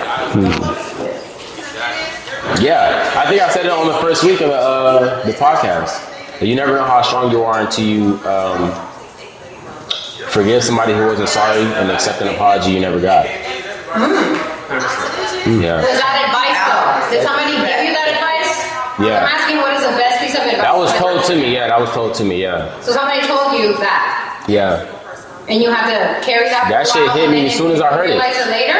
As soon as I heard it, I knew exactly what the fuck it meant. Yeah, that was hard. One advice I got was you always got to look at things spiritually, because like the world isn't real. And I know I said that the past 2 podcasts, but go on that. You got to look at things by spiritually. You mean like? Let me go. By spiritually, I mean like what you feel is right or wrong. Yeah, my mother is the one who told me this. She was like, you always got to look at things spiritually. So, say for instance, you was hoping for an opportunity to do something and it didn't happen. You got to look at it spiritually of why it didn't happen. You feel what I'm saying? Oh yeah. Maybe you have to learn a couple more lessons before you can get to that level. You know what I'm saying? Yeah. Because if you don't look at it spiritually, you look at it from a worldly perspective, you might think you're not good enough. But really, whole time, you know, God might be having you go a whole different direction into a greater purpose and things of that sort. So like ever since my mom told me that, that's when I had to like, you know, chin up, chest out to things like, okay, if I'm not getting this opportunity, it's all good. There's other things. There's probably, and it's not just because you go into another purpose. It's probably because you have to, there's a lot of things that you didn't do in that season to help you get to that level. You feel what I'm saying? You didn't do X, Y, Z in this season, so you can't get this now. So that's why I think like the greatest thing, always look at things from a spiritual perspective so you don't get stuck in life. You feel what I'm saying? Mine is that nobody owes you anything. no matter who they are to you, no matter how family, friend, no matter how close they are to you, nobody owes you nothing. My dad taught me that. I was I was living in LA in 2009, and I was let me not say that. I was living with a family member, and I came back here to San Diego for the weekend, and the family member I was living with at the time was just like labeling stuff in the fridge, like putting their name on stuff in the fridge, and I was like, we blood related, and not like. That's crazy.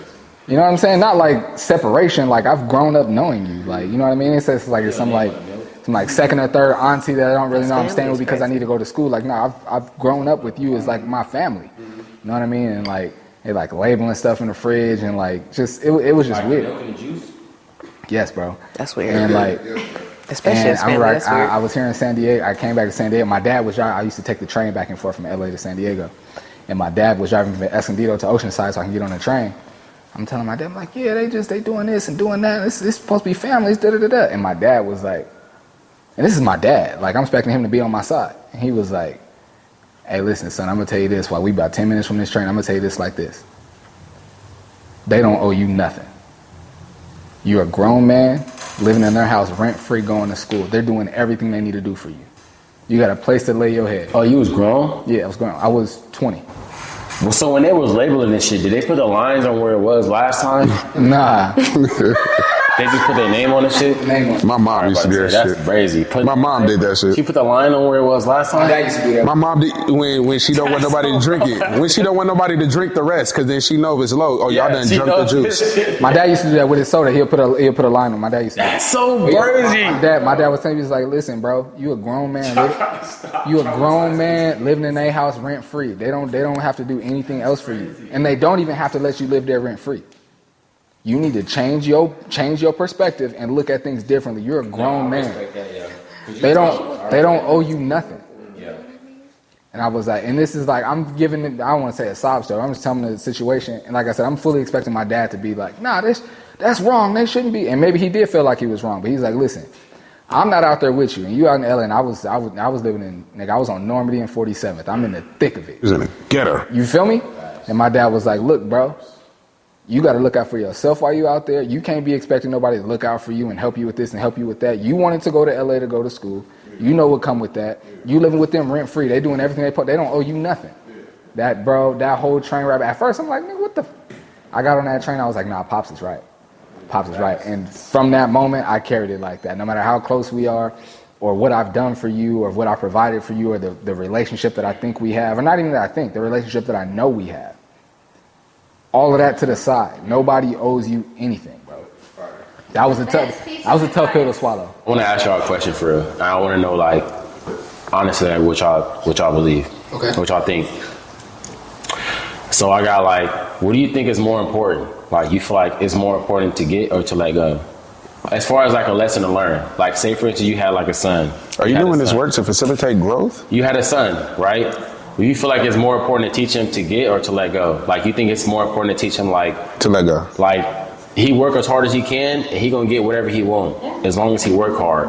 Or you think it's more important to teach him sacrifice? To let go. You feel like it's to get or to let go? I say to let go. What do you think? You feel like it's to let go? You feel like teaching him to sacrifice? Because I agree with you. I think being able to sacrifice is one of the biggest pills to swallow as far as like being a man, especially a black man. So I agree with you on that as far as like, because to let go, like if you don't let go, you're gonna hold grudges. Yeah. And I know like you could always succeed, like try to get shit in this world, but then you can get hurt and hold those things and hold on to those things. You know what I'm saying? But if you learn to let go, you can keep going. But if you don't, that's gonna hinder you. You know what I'm saying? Like imagine it in metaphorically speaking, climbing up a mountain. Some shit you teaching your son, like you know what I'm saying? Like, what you feel like is more important to teach your son, like. And that understanding, like when you work hard, you get whatever you want, or like understanding, like you gonna have to sacrifice sometimes. You gonna have to let go. Oh, sacrifice, yeah, let go, thug it, cause that's more harder. You feel me? Yeah. I agree with you. No, I agree with you 100%. I think it's harder to let go than it is to understand, like, I think it's more important to understand that, like, sacrifice is what comes with grinding. Man. Yeah, just, yeah. A lot of times being a man comes with, like, If I had a little baby girl. Ask you that. Do you think sacrifice is harder for men or women? For men, for sure. Men have to go through that. Like you have to go to a point where you gotta sacrifice something. So you said when you said let go, you said let go. Sacrifice. Okay. Literally letting go. Like you don't get nothing in return. There is no benefit from you other than sacrificing. Like if it's time, up to date, if it's energy. Before you answer that, that's a great for me. Before you answer that question, I think because I didn't answer the question you gave. It was tough for me. I wanted to say to get, because in this world, the more I don't. Yeah, because I mean by as far as importance, like you feel like it's more important to teach. You work as hard as you can get whatever you want, or it's more important to teach like you gonna have to sacrifice some shit. No matter whatever the case scenario is, there's gonna be some shit that you gotta sacrifice, like to get or to let go. No, That's what I was struggling with. That's what I was struggling with. Is it more important to get or to let go? Can't you get and let go as you go? No. Let's keep it on that though. You can, but I mean like as far as like if you, I want to. The conversation is like to choose which is more important. So the guy that has the kids, where is your answer? Would you teach your you teach your kids more to work hard to get what you want, or to understand like you're not always gonna get what you want. You gotta be able to sacrifice some shit. Some shit you gotta be able to let go. Some pills you gotta be able to swallow.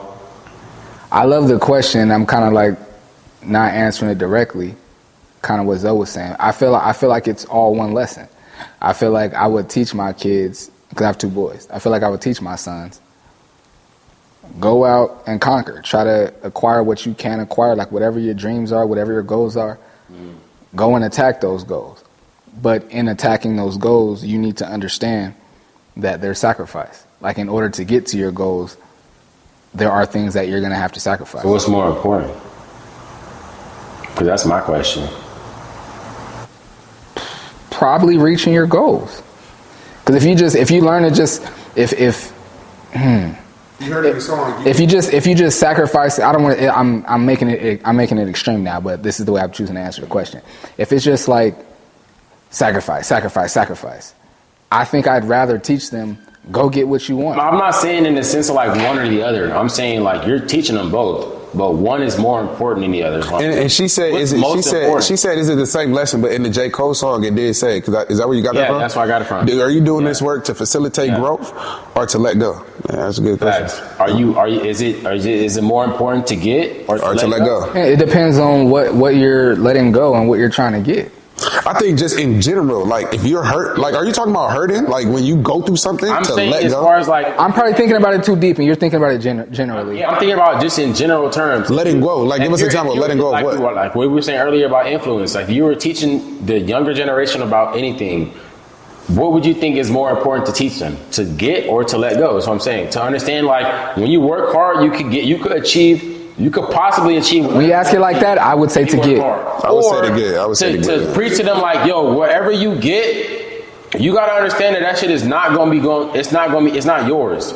Sometimes you're gonna have to sacrifice some shit that you don't want to sacrifice and able to get to where you want to get. You're gonna have to swallow that pill sometimes. Or is it more important to understand like, as long as you work as hard as you can, you're gonna be able to get to wherever the fuck you want to get to. I think letting go. It's let go. I would think it's the letting go. Because you could get hurt. You could get hurt throughout this journey, bro. And we all older now. We've been hurt. The most important lesson to learn, because of course both of them are important. I'm with y'all. What's most important for me, I would think, to understand like pain is going. It's gonna happen. Pain is in your future, bro. It's gonna happen. It's and about we know niggas who not about avoiding who climb that mountain and don't let go, and they in their life. Some niggas work their whole life and die on that high horse and thinking like, nigga, I did everything I needed to do, and didn't happen. So fuck it. Didn't happen. So now I'm a bum. When it's like no, in reality, you sacrificing that shit not happening is what's inspiring the next generation. You know how many Hoover High School players I see in downtown at 12th and Imperial? I'd say let go. Before you go, to answer the question, after hearing y'all speak about it more, I was really conflicted. It was hard for me to answer. But hearing y'all speak more, it's probably more important to teach, maybe because I got sons, I don't know.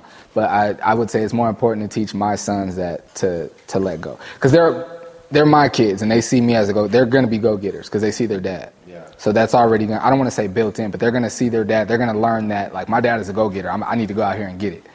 So they're going to learn that. And I'm also going to teach them that. But to answer the question, I don't want to say probably, I still feel like it's probably more. I'm not saying one is. Yeah. I'm with you. It's probably both important, but which one would you? Yeah. I'm with you. It's probably more important to teach not just young boys, but just young kids, young kids in general. Because we, you know what I'm saying. I put it on me, but just it could be your child, it could be a stranger, it could be a relative. If you teaching them any lesson, what do you think is more important? To teach them work hard and you're gonna get whatever you want to get, or to teach them like, bro, whatever you achieve, at some point you're gonna have to let go of something. I'm not gonna lie. See, the way you keep wording it, it keeps changing how I want to answer. Like to achieve what you want to achieve, this gonna come with sacrifice. You're gonna have to let go of something. It's not about you working as hard as you want to get to, because you could do all the right things and still not get to where you want to get. It depends on how you word it. Change it. Like, it makes me want to answer differently, because if I'm teaching you like work hard and go for your goals, it sounds like that's the initial lesson that I'm trying. It sounds like that's the initial lesson that I'm trying to teach. But also, what comes with that lesson is go get your goals and accomplish what you want to accomplish, and go reach what you want to reach. But in going to reach things, you have to understand that there's going to be a time when you have to let certain things go. And not everybody tells you that. Like Will Smith. Will Smith was a rapper. The opportunity to be the star of Fresh Prince of Bel-Air came along, and he was like, "This is my life. I'm the star of Fresh Prince of Bel-Air. I'm not rapping no more. This is what I want to do." And that was his goal, and he accomplished that. But in wanting to achieve more, like, they offered him $1 million an episode to film Fresh Prince of Bel-Air for 22 episodes, $1 million. He was going to make $22 million at the end of that deal, but he turned it down to go become a movie star. So, and this was his life, Fresh Prince of Bel-Air. He was already a big star, but this put him on a whole different level, and he had to let go of this show that gave him all this success to go be a movie star. So, I feel like I'm kind of getting away from, like, if you want me to nail me down to which one, I'd probably say to let go, but to me it sounds like it's all one lesson. So when you know that you have a weakness and you decide to, quote unquote, live in that truth, do you think that you're being fair to the people around you, or do you think that you're being selfish? Why does it matter? What does it matter about the people around you? How would you be being selfish? So let's put it into a scenario, right? So your weakness is alcoholism. Reading. Okay. You guys are... Wait, reading? I'm not a strong reader on 50s. I'll tell you right now. I'm not. But is that to your point? Is that something? Yeah, like you would say, I'm not a strong reader. Definitely not. No, that's not what I'm saying. Yeah, weakness is like I'll give it to you character. Yeah. Did I OD by Sarah Reader? Okay, so your Is that crazy? Let's go with Jay. Okay, that's so bad. So Jay already dropped. Or say sex. No. Damn, wait. I feel like that's worse than reading. What the fuck? Shit, I get what you're saying. I get what you're going. A character flaw, bro. A character flaw. Okay. Go ahead. Follow me on this, okay? Jay already said alcoholism, so we're going to use that as an example. All right. Your character flaw, your weakness is alcohol. You know that when you drink, you cannot stop, and you go beyond the boundaries of what it is, and it pulls you out of character. Now, if you decide that you want to continue to live like that because I just drink like this, do you feel like when you tell people I just drink like this, you're being fair to them, or are you being selfish? So I have a friend who will start dating someone and immediately default to the fact that he says, I'm selfish. You can date me, but just know that I'm selfish, and every decision from here on out is going to involve me first, and then you. If you want to get into this with me, that's what we're doing, right? That's the decision per person. But my question is, it could be anything, right? It could be alcohol. It could be being selfish. I'll put a better one to make it hit home a little better. I'm not using his name. I have a cousin. This was years ago. This is over 10 years ago, so it's fair. He's gonna know I'm talking about him, but it's fine. I have a cousin that had like a temper, and this nigga he could really throw his hands. He got that nigga. Yes. I've never seen him lose. And it's my cousin. I've known him all my life. I've never seen him lose.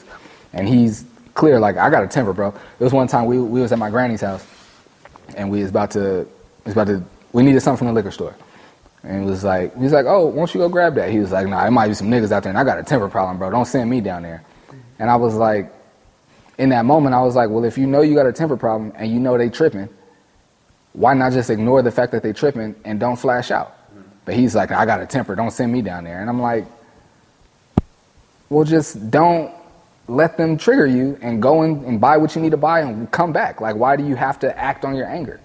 So that's more of like one that's like, Right. So the question here is, if you know that your character flaw is a detriment to your current lifestyle or any others, but you still choose to live it, you still live your truth, right? Quote unquote, like I'm living my truth. I'm using those words because it's current, right? So you know that your character flaw affects other people, and you decide to continue to live in it. Do you feel that by disclaiming it, you're being fair to them, or are you being selfish? Oh, you're being fair. You giving them a heads up. They just have to deal with whatever you're dealing with. Yeah, nigga, you can either choose to be around or not be around. Yeah. But if I give you a heads up, bro, you can't be mad at how I end up. So you don't think that people need to evolve? You feel like it's... No, I think being unapologetically yourself, bro, is the best thing going right now, for real. I think you trying to be something else is what's fucking people up. Like, should you not work on your flaws, though? Should you not work on your defects? But it's hard you to. You should, but I feel like that shit should be on your own. It's time. not You easy, shouldn't do that yeah. in public.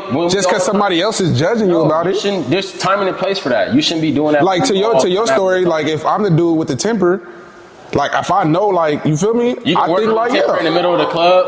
I'm saying like I'm not gonna change on the. Okay, so you're 60 years old and you still have a temper. That's okay, because you've already. That's your fault. Not be 60 years old. Yeah, that's your fault at 60. That's what I'm saying. Like, doesn't matter the age. If you're dealing with an issue and you just tell people that you have the issue, is it okay? No matter how. The age matters. But you should know individually. You should know like, hey, I need to fix this. Yeah, the age matters.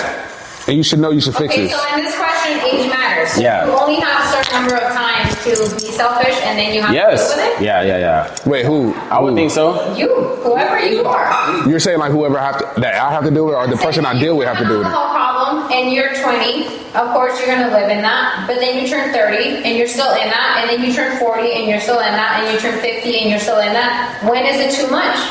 When it becomes 40 and 50. Alcohol problem is too much, Because but at the same time, you could die from it. But at the same time, like I think That to your shit could kill question, you. I think to your question is like, if you and yourself know that like, hey, I'm not affecting nobody, you're being fair.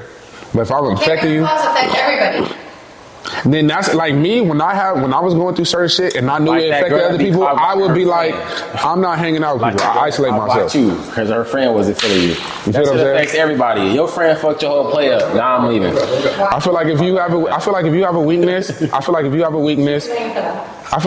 weakness, you should know that your weakness affects other people, and you should have the awareness to be like, you know what, I'm not going to involve myself in that.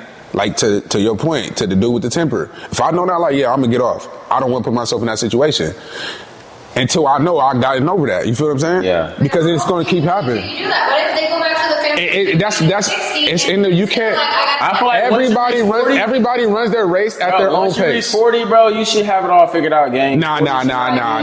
Hell no. Yeah, it's 40. Hell nah. Yeah, 40. There's 40 Think people. about what 40. Okay, let me ask you this: How old are you? what 40-year-old you know is wilding out? I I know a lot of 40-year-olds wilding Name out. a one. lot of them. My cousin is wilding out. Nigga, 44 years old. I'm talking about Is it somebody really? that's like. I know a lot of them. No, I'm talking about somebody, not somebody that got popping when they was 40. I'm like popping since they was 20 and they still 40 popping it. Yes, my cousin. I don't know nobody that's 40 still popping. Yes, since they was my 40, cousin. Since they was 20. My cousin.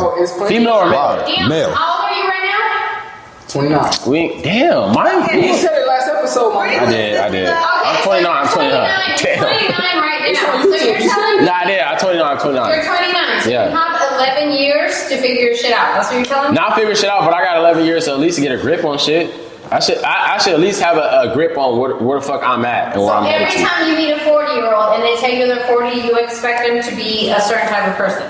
And if they not, they gonna move the fuck around. Yes, every time. Twice on days that end with a Y. Fuck is you talking about? Hell yeah, you gotta, yes. If you 40, yes, I'm gonna expect that you got a grip on shit. If you don't, you can't not Why 40? Because it's just, well, I honestly heard that on Instagram. They said, well, for a man, like a man doesn't really get financially mature until he's about 40 type shit. So that's why I feel like, and that makes sense for me. So I think that 40 is the age, like, and I just, what's that? I just kind of like put that on females, like without even like, 40 is the number. Fuck it. What'd you say? 40, I gave y'all that to y'all 40. When y'all 40, if you 40 ain't got kids, because most niggas that say 30, most niggas that say you 30, 35 without no kids, it's a red flag. I'm gonna give you to you 40. If you 40 without no kids, then I'm gonna be like, all right, maybe it might be something like that. You know what I'm saying? But do you guys think that they're being selfish if they're living in that moment until they figure it out. At 40 years old? No, the question is, if somebody knows that they have a character flaw and they choose to continue to live in it, do you feel that's selfish, selfish, that's or are selfish. they being fair by disclaiming it? That's up to you if you want to deal with that person. That's a loaded question because what determines their character flaw? Like you, them? No, them. Like, I wouldn't give a fuck. General flaws that we can. So wait, if they're saying so, like say for okay, so you saying like he like so say like. Oh, that's kind of crazy, but let's say Mike, fuck J Mitch. Let's say, not like that, but like just because you're shorty. Let's say Mike, right? Let's say every time Mike get drunk, he go and fuck whatever he want to fuck because like, and that's his character flaw, right? Let's say that's what he do. If he gets to a point where he understand that and he still does that, then yeah, that's bad. You shouldn't. That then becomes like a bad trait. But if he's doing that and he thinks there's nothing wrong with doing that, then that's who the fuck he is. You can't really like say like There's nothing wrong with that. No, unless he thinks there's something wrong with it. That's how I play it. I think like however people is like if you think if you like it, I love it. So if you think you doing right, then obviously there's some shit that's completely out of bounds. But I'm saying like molestation, abuse. You know what I'm saying? Shit like that is completely out of bounds, of course. But I'm saying in the sense of like, if you feel like every time you get drunk, you get loose and you want to go get loose, no, I'm not going to sit there and hold that. I'm not going to sit here and be like, you just going to be the motherfucker that get drunk and get loose. You're not going to be like the motherfucker. And you still going out with that person? Yes, bro. No, knowing that you're the person that get drunk and get loose. I'm not going to be like, oh, I can't because this motherfucker get drunk. Yes, no, hell it's the niggas that you don't know how they going to act that I don't fuck with, bro. Like, no, I don't want to find out how you is when you get drunk. See, to your point, to the dude with the temper, I want to like before he even said that, if I knew he had a temper, I just want to be around him. Like, you got a temper, I can't be around. Yeah, or niggas that get. But the fact, I think he has awareness. Bro. I think your cousin in that situation, I think he got awareness. But I got a problem. I'm gonna go fight somebody if I go over there. I appreciate that. Like me, I got people who around me on that every time, and I'll be like, they want to be on that though. Hey, them niggas over there? Yeah, let's go over there. Yeah, I'm not going with you. Me too. You know what I'm saying? That's what I'm but saying. It's just, if he points that out, like if I go over there, it's gonna be a problem. Yeah. I'm gonna be like, hey, I'll fuck with you. All right, cool. I'll be right back. Let me go get this bottle real quick. I'll come back and we good. You feel me? I think it's awareness. Now, to your point, if you have a character flaw, and if you tell me that, like you tell me, hey, look, I get drunk, I'll be hey, that's cool. Live your life, my boy. Go on. You know what I'm saying? Like I would appreciate that. I would appreciate that. But I don't want to be around you. It's like, I don't want to be around you while you're going through that. Put it on a scenario like this then. Let's say we the three of us start a business together. Let's say we I don't know the business. Let's say I was about to say let's say we got a food truck. We selling burgers at the food truck. I could cook. We selling burgers at the food truck. And let's say Deion is the guy that takes the orders. I'm gonna be the chef. In this situation, let's say Deion is the guy that takes, or okay, let's say I'm the guy that takes the orders. I'm the guy that takes the orders. And I don't have the most patience. I'm not necessarily a people person, but because you're good at business and you're the chef and we start this business together, these are the roles we need y'all to be in. You're good with the books and the money. You're the cook. These are the roles we need y'all in. And I start this business too, so it's my job to take the orders and run the orders of y'all, get the food ready. But I'm not the best people person. And so when people like, bro, hurry up and order, like, bro, hurry up. Like, and I don't have good customer service skills. And y'all tell me like, hey, Mike, we don't have another role for you to be in this business. This is your role. We need you to speak more kindly to these people. And I'm just like, bro, this is how I talk. This is how I talk, bro. This is how I communicate. They've taken too long. This is how I talk. Yeah. So it's like in that role, it's like, and even before this business started, y'all know this is how I talk. Mm-hmm. Y'all are clear on this is the way I communicate. Mm-hmm. But now that we're here, you know what I'm saying? Y'all knew that. Y'all know this is the way I communicate before I got in this role. And now that I'm in this role, I'm still doing this. But the way that this business can be more successful, let's say people come like, yo, the food is fire, but dude taking the orders, we don't really like him. I don't really want to come back. If really would it be? Nigga, I've left restaurants because of the waiter. So boom. So in a situation like that, y'all come to me and you're like, Mike, like, listen, bro, I get it. People taking too long. We need you to modify the way you speak to people, bro. And I tell y'all, this is the way I talk, bro. Yeah. This is the way I communicate. This is the way I talk. Yeah. Am I being fair and telling y'all this is how I am, or am I being selfish and saying? No, you're being fair. What? No, he's being fair. You might be fair. That's how you are, but we not gonna replace your. Yeah, exactly. You being who you finna get the boot though. Hey, we appreciate that, my boy. Get the boot. Yeah, get the fuck on. You finna get the boot though. Yeah, you fucking our money up. That's fair, and I respect that. Hey, that's fair. But nigga, you gotta finna go. get the boot. Yeah, you gotta go. You need a nigga who's in here that's gonna be respectful. That's gonna be respectful. Yeah. Like, I can respect you being. You know what I'm saying? I'm never gonna be like, oh, you need to start acting. No, I respect that. I respect. I understand that's how you is. Okay. Let me get a nigga in here who's not like that. Matter of fact, you come get on the grill. I could be like that. Okay. If we all three in business, I'm gonna be like, boo, let me go be the front door. You just gonna hop on the grill, and I can show you how to do that. But like, I could, you know what I mean? Let me put it to you this way. Let's say, I kind of lost it. Let me see if I can get it back. Let's say, this is how I communicate. I think this is a great one. This is the way I communicate. You're like, I get that, Mike, but let's say it's not necessarily driving away business, but the two of you have recognized that if Mike changed his delivery and talking to people, business is booming. Mike's not driving away business, but you two have recognized that if Mike changed his delivery or if we put someone else in that position, business is booming, but it'll take us to a whole nother level. That's not who you are. Yeah.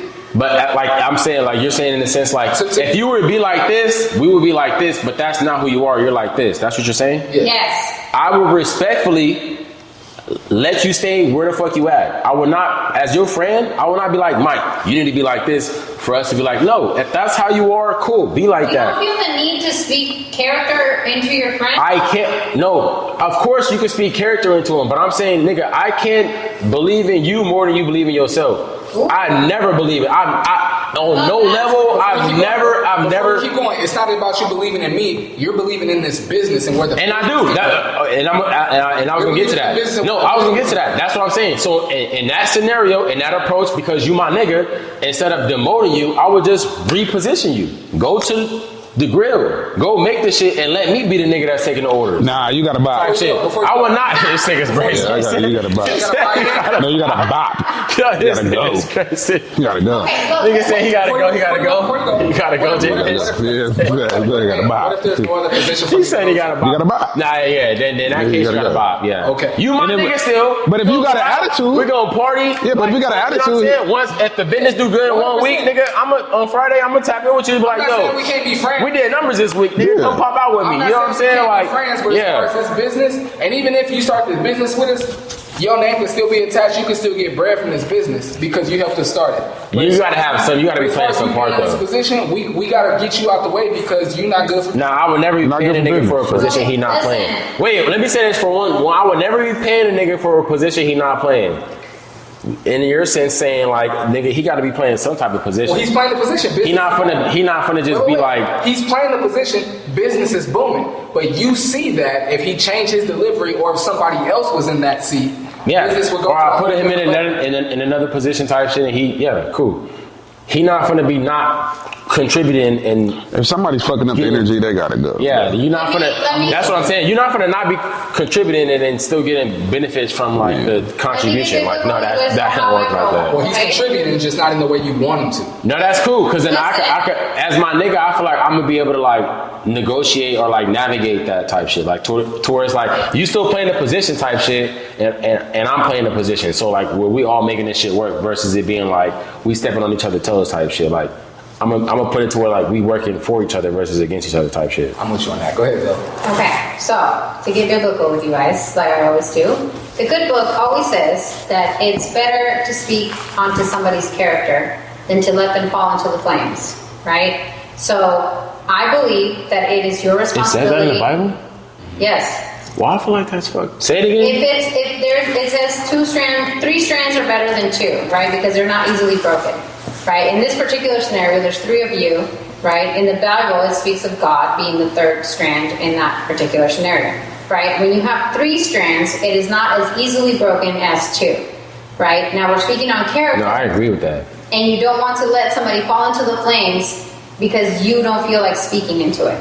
So that means you would let somebody, if we're being literal, you are going to let somebody go to hell because you don't want to tell them that their character is currently hurting their behavior, right? Now, because you don't want to tell them, or because you don't want you don't want to to tell help them them. You're telling acknowledge me that that shit. you wouldn't tell them to change their character. You would let them live their life, and you would just reposition them to continue to be who they are. Oh no, like if you mean like in the sense of like Mike being like bad with the customers type shit. Like I would. Yeah, like if somebody has a character flaw that is hurting. No, I will let him know. Yeah, I will let him know. Yeah. What I'm saying is there is something to say for the fact that you are supposed to speak into that person's character. Yeah. Right? Like it's your responsibility once you hold the position as friend who currently lives a life along somebody. That's where females go wrong a lot of times with. Y'all don't be holding each other accountable. I agree, but y'all don't be checking each other like, listen, bitch. That's a young thing. Listen, bitch, you bugging. That is a young thing. Stop bugging. Not earlier, but it is important to speak on the character thing. The reason this question arose in my mind is because I see a lot of guys, and you have just literally proven my point, see their friends having character flaws and not speaking to correct their behavior, even though they don't agree with it. They will let their friend continue to be who they are because that's who they are. So they'll let their friend be 30, 40, 50. And there's plenty of 50-year-olds out here just living their life, dating girls all the time, hooking up with people, getting drunk every weekend, doing the same thing they've been doing for 20 years. And nobody tells them that it's not cool. Now, people tell niggas, but a lot of people, a lot of men don't want to hear that shit. They don't want to hear that shit. Pop your shit, Jay Mitch. Say that shit again, bro. Cause I know 4 or 5, and this the reason why I really fuck with niggas for real. The only reason why I really fuck with niggas like on some like serious level, and niggas that tap on me know that. The only reason why I fuck with niggas is because they unapologetically they themselves.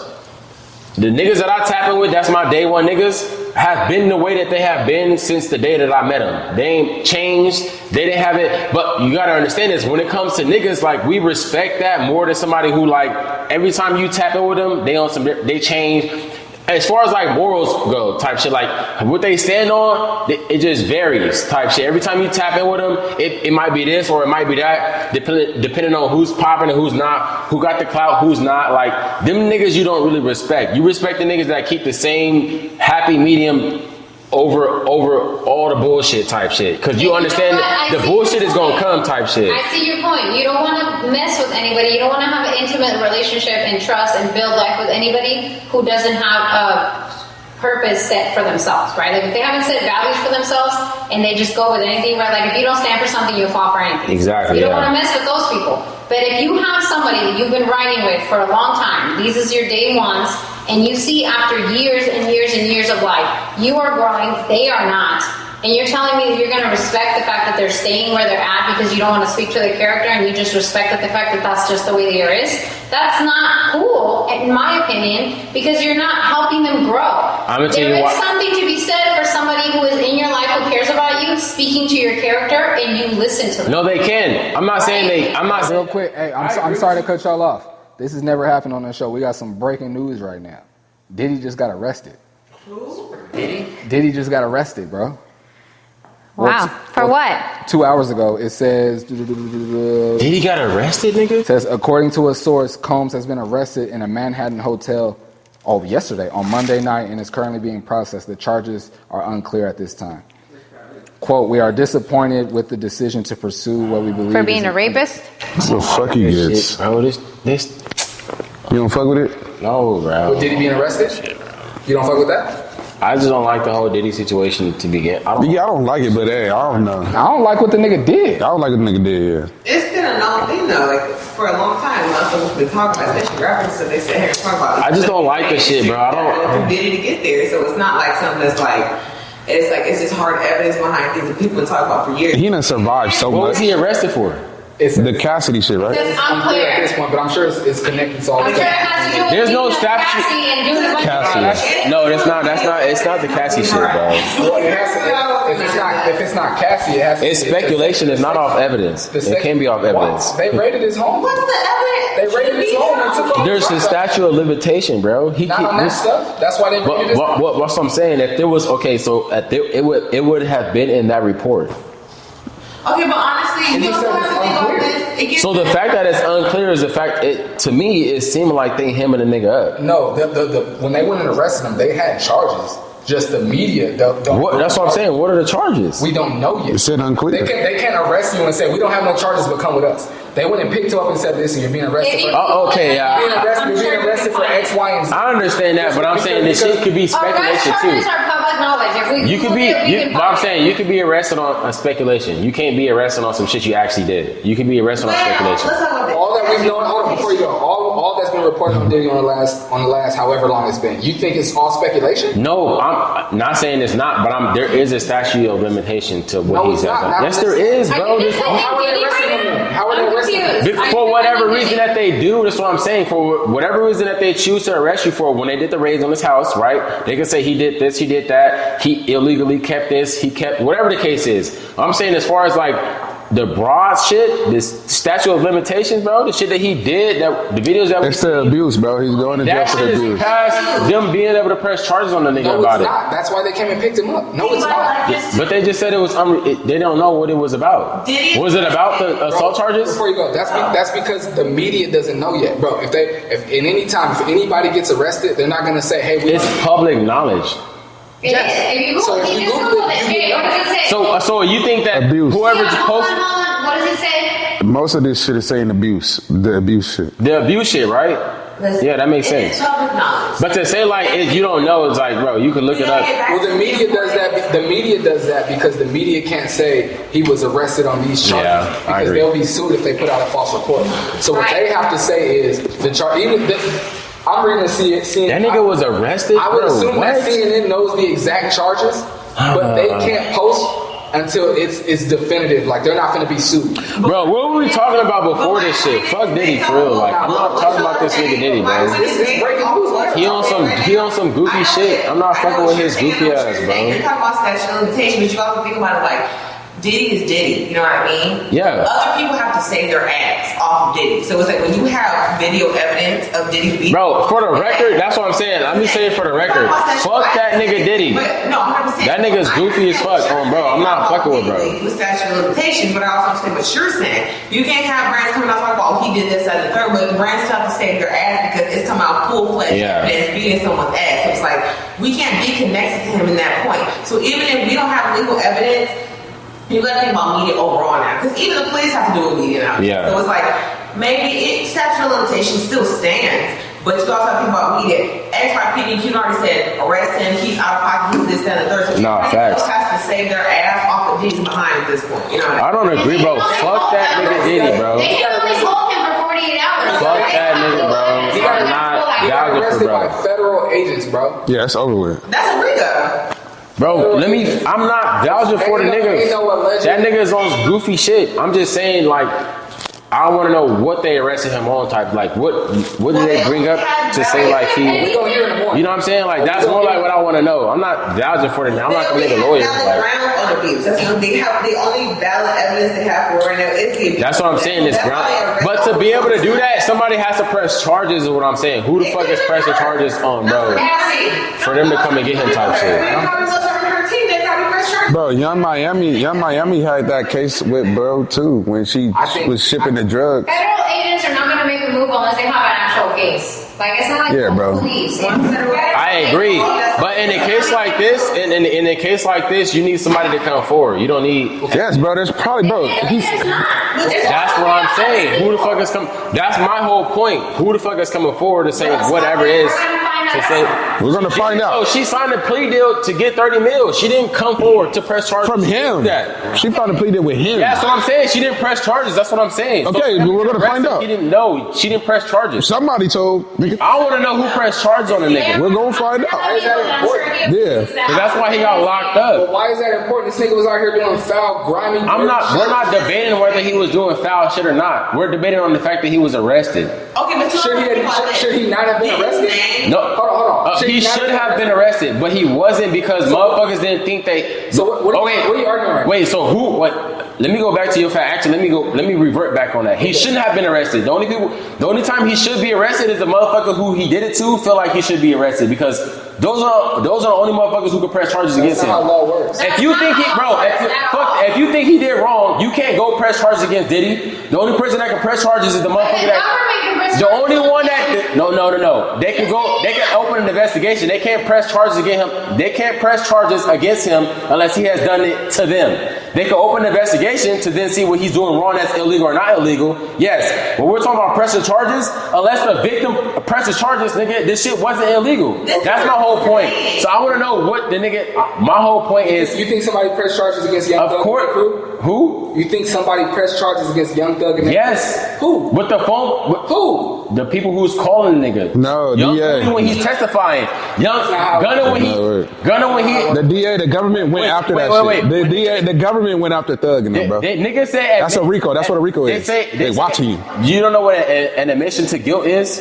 Absolutely. So without you saying that you did it, you saying that you did it. That's an admission to guilt. So if the nigga is saying that YSL is a gang, that's saying that whatever you saying that they did under the influence of the gang. What are you talking about? That's the same difference. That's not saying. There has been plenty of cases where the victim decided not to press charges and the government still decides to go forward with the charges because what you did was illegal.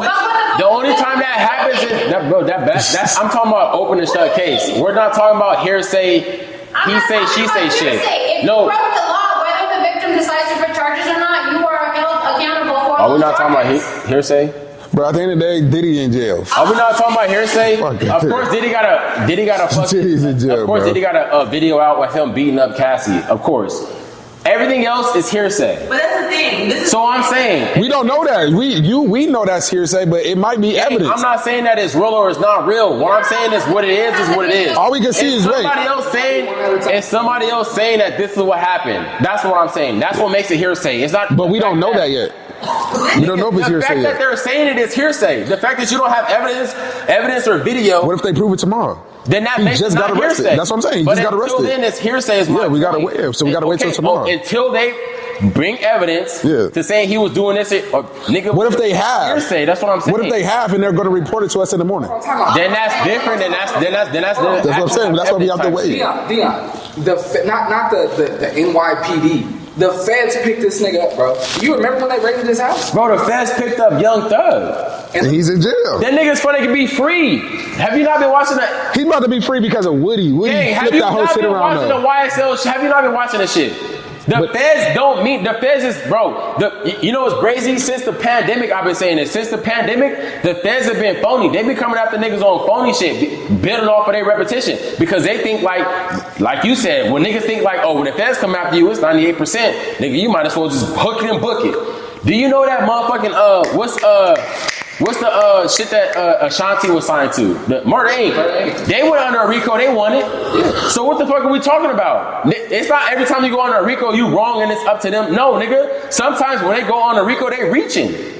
And they really going off of hearsay. He said this shit. That's literally what be happening. So you can't say because the feds come, it gotta be. No, nigga. Sometimes the feds be reaching. But I'm saying, the feds is reaching. What I'm trying to tell you, we're not gonna know until the morning, until the report's Nigga, I'm telling you, you can watch the, bro. What if they have more evidence? Gang, if they have more evidence, the shit would have been out. Nigga, we're 100, damn near 200 days into the trial.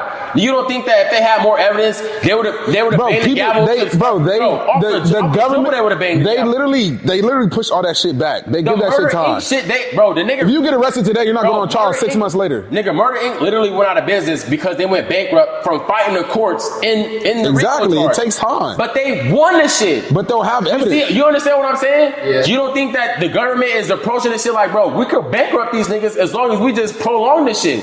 It ain't even gotta be real or not. At this point, we could be hearsay, C-Shay. The fact that these niggas is posting these videos, saying this other shit, saying if I call Whoopty Whoop, he gon' da-da-da-da. We could spend this shit for 2 years, bankrupt these niggas, and now they just basically non-existent type shit. Man, Diddy's not going bankrupt. No, wait. Sometimes, what's your argument? Diddy's not going bankrupt, nigga. This is my argument. More than often, we could fuck around and get these niggas in jail based on what they saying and what they not saying. You can't then say like what the niggas is doing is true or not true. You can't say like what they doing is facts or not facts. No, a lot of that shit is hearsay. Yeah, we get a lot you. of that shit is hearsay. We get it. The fact that the niggas play the hearsay game, you can't then say, oh, well then that shit must be true. No, nigga, it's hearsay. They playing the same game that the government is I playing. don't think it's hearsay. Dion, do you think that Diddy is innocent? No, the video came out that the nigga was obviously beating the shorty. Yes. I don't think that's why they picked him up. Who? Other than that, do you think that Diddy is innocent? Other than that, Just on the beating case, you think he's guilty, but other than that, bro, I don't believe nothing I don't see. Other than that, it's hearsay. They didn't pick him up for beating up Cassie, bro. They should have. At all. They should have. I think it was hearsay. I'm talking about what I just read. What I just read about him getting arrested. What I just read about him getting arrested. Yeah. They didn't pick him up for beating up I think Cassie. that's bullshit. That's That's the thing though. Diddy's name has been ringing. They should have. Now, the only reason they should have picked him up, His name has been ringing for years. is if Cassie pressed charges for what he did to her, bro. There's hella other shit though that he got that he was getting pressed for. But we don't have proof. That's what I'm saying. I personally don't have proof. But when I'm saying that, you don't. The feds do. But that's what I'm saying. Though. The feds be having false proof about shit that they done. So I'm saying they be having. You have to wait to analyze that, bro. We don't know. About Murder Inc. They'll let us know. You don't know what they're doing. We don't know. We have to wait till tomorrow. Say shit, bro. We can have an opinion about that tomorrow. One at a time. Your overarching point, I agree with, but we're talking about Diddy.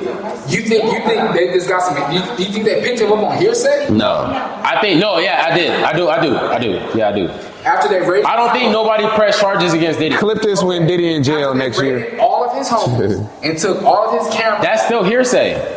How is it hearsay? Because it's what you think, because it's what you think the nigga was doing versus what he was actually doing. I don't even want to put it on you. If I think somebody is doing something crazy with kids or abusing women, With kids? Wait, who the fuck said kids? I'm giving you an example, bro. I'm giving you an example. But these niggas, They didn't know. They did. They did say kids. They said he fucked with 17. Females is different than kids. You can't. Oh no. Not Underage kids. Females is different than kids, bro. Circles, The nigga was not a pedophile. You can say he fucked with some underage females. Cool. Nigga Same was shit. not a pedophile. Cool. He didn't have. No, I'm not saying cool. I'm not saying cool, but I'm saying like there's a difference between like fucking with underage. Nah, ain't no difference. Nah, gang. You can't say that. You can't say that. You can't say that. And fucking with 9-year-old, 8-year-old boys and girls. You Are you can't say that. serious? You can't. Oh, wait. You don't think that? Wait, you don't think that there's a nigga that's 65 that'll be like, oh, I'll fuck around and fuck with her because she 18 and she legal. That's still wrong, No, nigga. he fuck with In my eyes, underage. that's He wrong. fuck with 17-year-olds. That was the case. Okay, 17, 8. That's what I'm saying though. So my point is, a nigga that's 65, whatever the fuck the case is, fucking with a 16, 17, 18-year-old, that one that or for whatever reason. What's the point we're talking about? What are we trying to get out? I'm saying the difference between fucking with little kids and fucking with teenagers. Fucking with somebody who's 16, 17, 18. Of course, that could be like some morally versus legally wrong. It's way wronger for me to fuck with somebody who's a younger child. Diddy is not being, so to say like, oh, the pedophile, he's not being exposed for fucking with kids. I don't even think that's We're talking about, but that's what I'm saying, but you gotta be able to separate that, because that's the difference. Nigga, All I'm saying is, Diddy's in jail, man. We can't do nothing about it. 18, 19-year-olds type shit. That's He's what in we're talking jail, about. though. We can't do nothing about it. Whether he says, she say or not. Topic, you're still talking about legally versus morally, because a 17-year-old and a 16-year-old legally they can consent, but morally, what the fuck are you doing? No, that shit is wrong. It's wrong. Wrong is wrong. I said it was right. I'm saying it's wrong, but it's not the same as fucking. It's not the same as taking advantage of a 9, 8-year-old. It's not the same. Them niggas are completely different. They're not the same niggas. Sure. They could be fall under the same umbrella, but they're not the same niggas. Wrong is wrong. You saying children is crazy. You can't say children. Like half these bitches be drinking, having fake IDs in these parties type shit too. So we're not. They are. We went on 30 different tangents. They are children. They are children. My point is the fact that nigga, the intention is what the intention is. If you're talking about hearsay, there's two parts into that. You can't just. Up on hearsay. I'm not saying they picked him up on hearsay. He's in jail, bro. He's in jail. That nigga is locked up. I don't agree with nothing the nigga say. But what I'm saying is, I don't think the nigga being a predator versus being a pedophile. I think the nigga is more of a predator than a pedophile. I don't think he's a pedophile. Like him getting arrested, though, you have to think about Diddy's name has been ringing on some such shit since the 90s because of Biggie and Tupac and all that other shit. Yeah, the nigga gay. Realistically, they were probably looking for something to like have hard evidence to arrest him on, even if it's like abuse and it's questionable and all this other shit.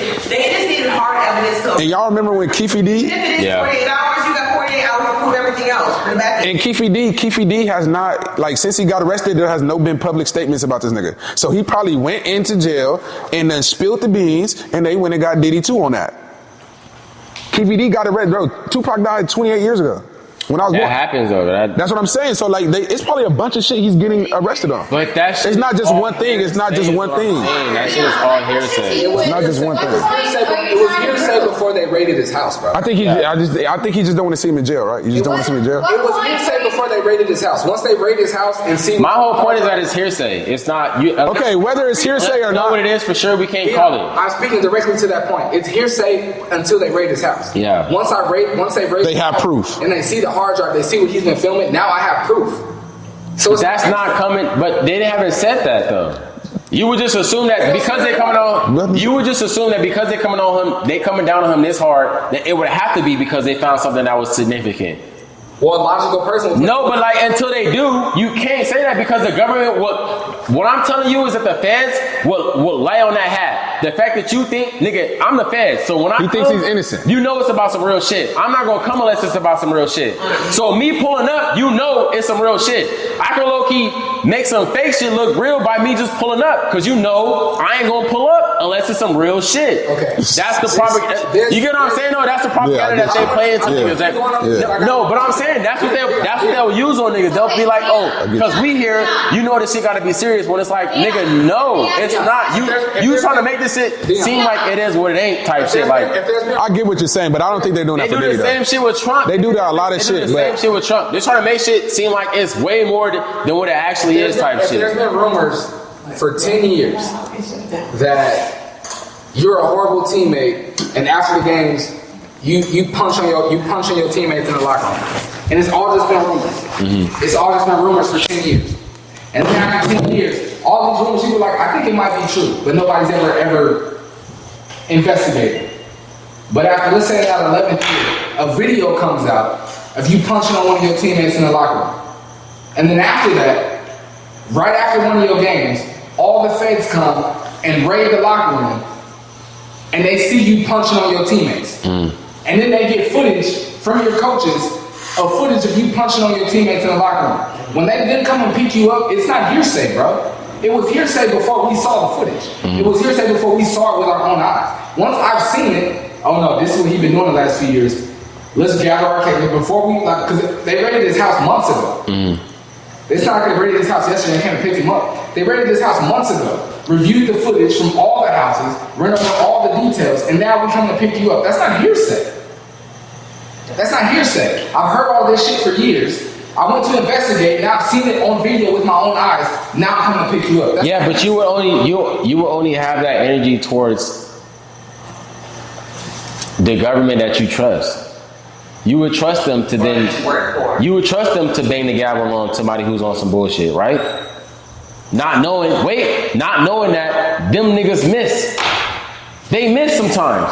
They fucking miss completely. Wait. They have missed completely. That's what I'm saying. You niggas trying to put all this trust into the government. It's like, bro, them niggas have missed completely, bro. They have staged some shit. They have made shit look like it is what it really ain't type shit. You're not speaking to my point. I've heard the shit you've been doing. I raid your house and see your hard drives, and now I see. I've been hearing it for years, and now I see on tape the shit people been saying. Now I can see it with my own eyes. That's not hearsay, Deion. Now I see it.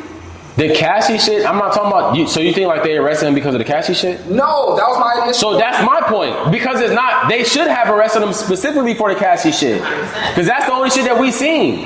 Well, we don't know what they seen. Exactly. That's hearsay. All that shit is that's hearsay to us. Versus what Diddy said. We didn't hear what we don't even know what he got arrested for. Why do you Nigga, it should have been the Cassie shit. We don't know what he got arrested for. I'm telling you. What if he got arrested for some total? What if he got arrested for a murder last week? We don't even know. It should have been the Cassie shit, gang. Because that's what we seen. But that's that already's out. Unless we seen the murder from last week. What I'm saying is all that shit. That's hearsay. No, the government has been proven to come up with bullshit to convict a nigga, to make a nigga look like this, to make a nigga look like that. We've literally been, bro. We've been prone. I get where you're going. I get that point, but what I'm trying to tell you is we don't know. I'm not gonna sit here. That's what I'm saying. We don't know. That's the Fed, so it got to be true. No, I'm not doing that. We don't know. That's all I'm saying. I'm not doing it because it's the Feds. It got to be true. I'm not doing that. I'm not hanging on. I get you. Yeah. I need evidence, proof, fact. I need all. And then they give it to you in the morning, then you good. then I'm good. I'm gonna say if they come out with 5 different cases in the morning about how niggas said this evidence did it, yes, then I'm with it. Diddy was on that bullshit. I'm not with that just because the government said it. No, I'm not with it. We don't even know what he got arrested for. So listen, in the morning, when the news comes out, and there's more detail, I'ma DM you and I need names. They get the charges. I need them all. So when they did it to Dave Chappelle. They're trying to say the nigga did crack. Bro, what are we talking, bro? What? So when they do this to black, bro, they do this to niggas. Period. The government, to say that the government don't have that as like a shit that they use is crazy. I've never denied anything. Okay, so I need the hearsay shit is not enough for me, bro. I need facts, evidence, bro. Or tomorrow or the day after, more facts come out and we see the charges. I'm gonna hit you up and I need you to go on your story. Oh, facts, yeah. Even if you don't post it on your story, I need you to make a video so we can put it in the podcast story. And say that what? So recognize this motherfucker. And be like, damn, my nigga Diddy's in jail. He's wrong. I'm not gonna just go on a limb and just go with what somebody else said that he's wrong. Because right now you defending him. You gonna look crazy. You gonna look crazy. I'm not defending. No. I guarantee you, like this clip is that you're defending him. I don't give a fuck if it is, if it ain't. But I'm saying, and if he's in jail for everything, it's gonna look crazy. What I'm saying is, nigga, I need to know. I need to see that what he did was what they saying he did is what he did. Now I get that point. Yeah. Now I get that point. Yeah. Like bang the gavel on a nigga. I'm not gonna go off of what you said. Yes, I'm not one of them niggas, bro. I'm not. Black I need power. to see shit for myself. We finna move on. Maybe that's where we differ. I believe a lot of the stories that I've heard about him. I don't run with it though. I believe it. This shit sound good. It's entertaining. This shit sound crazy. I'm not looking. It sound like this nigga was like on some like, you know what I'm saying, Scarface shit. Like he was on some like he was the head of the mob.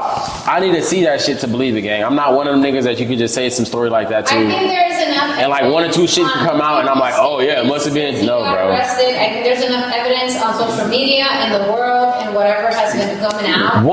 That's not enough evidence. I agree No. with the fact that legally nobody should be prosecuted unless they are evidence against them.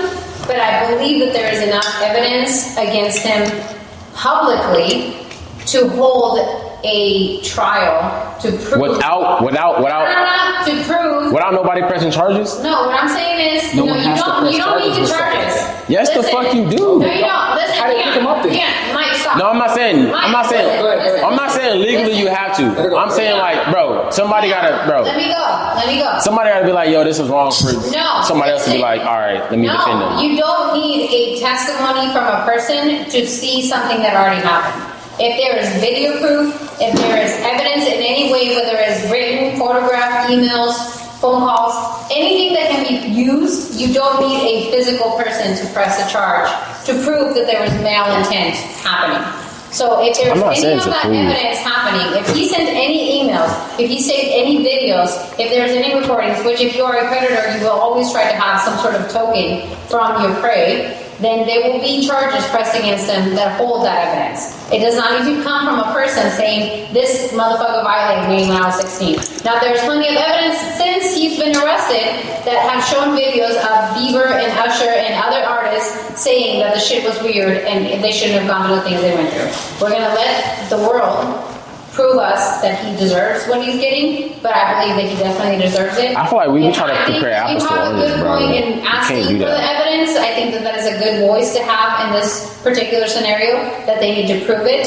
But I do believe that he's guilty, and the fact that you're giving him so much air into the knot is kind of disturbing, but we're going to give you that. They need to prove that he deserves the punishment that he's going to get. Yeah, because you free Diddy. Why is it so heavy on a nigga that's no, I'm just playing. Let's move on. That's a great way to end that and move on to the next one. What we got? Yes. What we got Now, this is not where we were going, but since you have some breaking news, we are going to shift into the boy-girl world. Now, do you guys buy flowers for your girlfriends or your girls? Or Of course. Girl that matter in your life? Y'all random flowers? I'm buying, yes. Random I'm that flowers nigga, bro. on Tuesday. Y'all with that? I'm him. I don't do it. Step it up. I'm buying you flowers. Jay's girl is in. I'm gonna bring you like some. I'm gonna right like see what you like and bring it home. Like if I stop at the store, or you finna get whatever you like, whatever snack you like, I'm finna bring that back. That's just how I don't know. I just feel like I don't know. It's not, and then I've always been like that though, for real. This is my, and then the thing is not. It's not that I don't do it. My beautiful, let's not argue. My beautiful lady right here.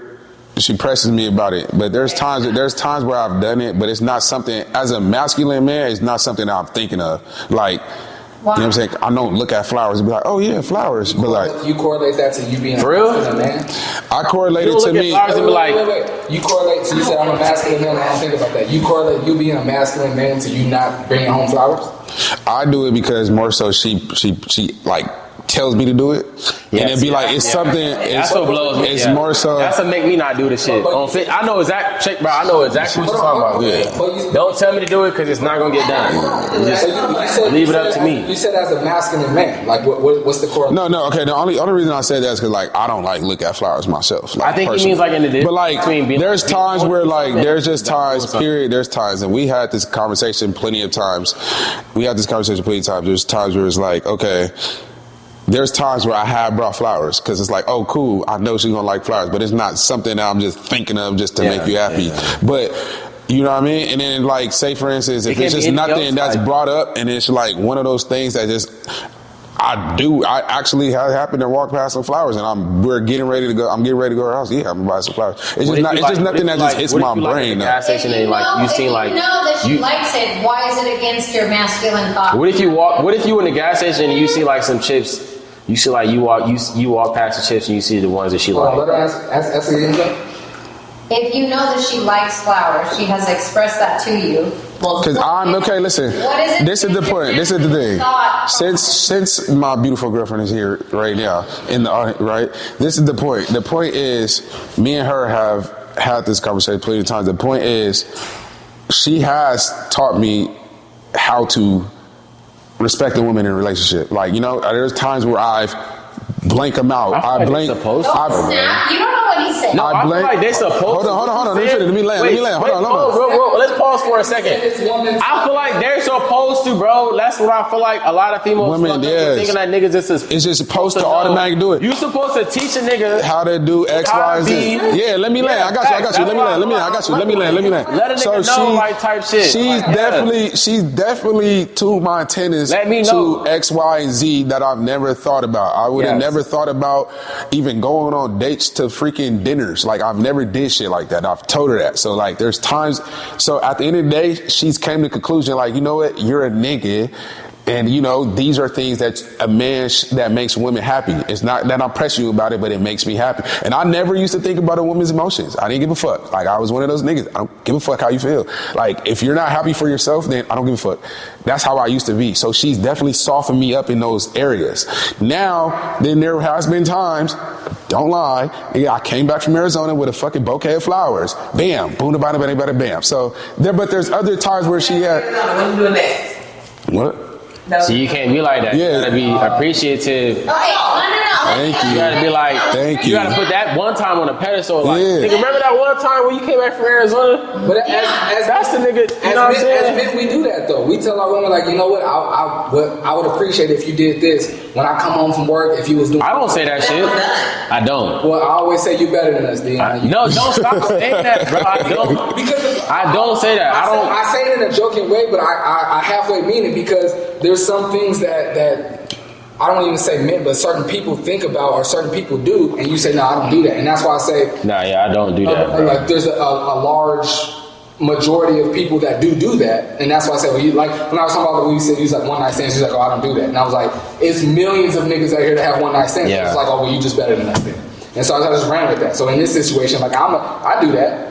Like I do that. Like I know the girl. Like I know my shorty like flowers.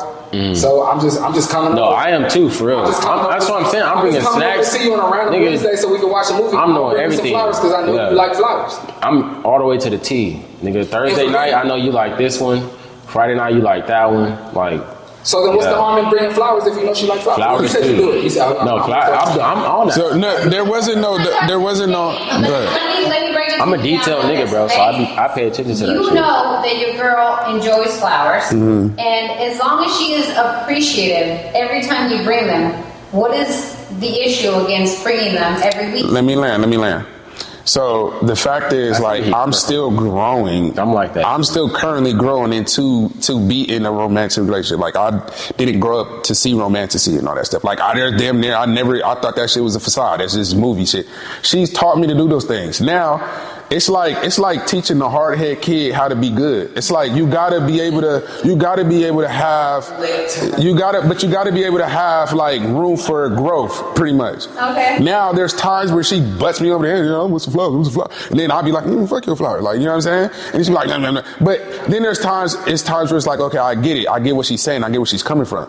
But there's times where like she'll express that and I'm like, But then there's times that I get it. And we both do that. There's things, her as a woman expressing how she feels, how I want to be met as a woman, and there's times where I express how I want to be met as a man.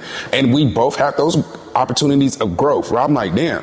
There's times where like she'll catch a feminine emotional attitude. And I'm like, fuck. And she's like, you know what? I was acting emotional. I'm sorry. Mm-hmm. And there's times, like I said, there's times where I was driving back with the homie. I'm like, before I get home, let me go get some flowers real quick. You feel me? It's little areas of growth. So, yes, like there's times where those things, and then, who knows, nigga, she might have a whole house of flowers next year. You know what I'm talking about? So it's just growth. That's all it is. Like, so to the point, to all men, listen to your women when they're, like you said, listen to women. Women are talking, listen.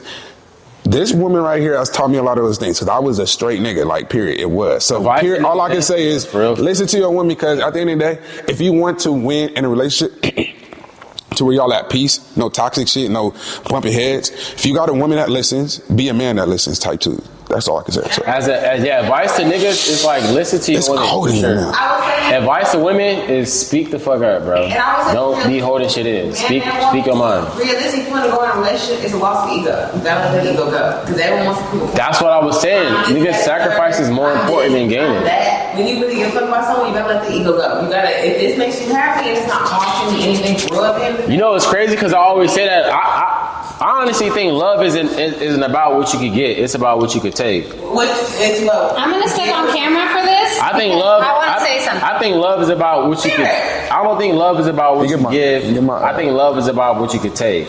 Yeah. I think as long as you willing to take, if you're willing to take somebody else's flaws and accept them as like that's who they is, or just even accept it as like that's something that I'm able to work with or something that I'm able to cope with or to like make it into something better, then I feel like that's, for me, that's more what love is versus like just accepting somebody by, you know what I'm saying, like the way it is, like, or love being by what you can give to somebody type shit. You know what I'm saying? Like, no, I don't think that. I think it's about what you can take. I think a good relationship, and I have said this to one of my friends because she's constantly in conflict with her boyfriend. And I remember talking to her for an hour about the issues they were having. And I asked her, do you want to be right or do you want to be in a relationship? And she said, no, I want to be right. And I was like, then this is not going to last. Right? Because if you're always fighting to prove your point, you're not fighting to understand your partner, and you're not making space for who they are and what this relationship is trying to create. It involves two people. It involves compromise. Who aren't perfect. Yes, and the two people. That's where a lot of people get lost at. Like they think that they're not perfect, and that person is, or they feel like they are, and that person's not. Like and you have to understand, like you said, if your shorty decided to date you in the current state that you're in, she has to understand that you have never been a romantic dude.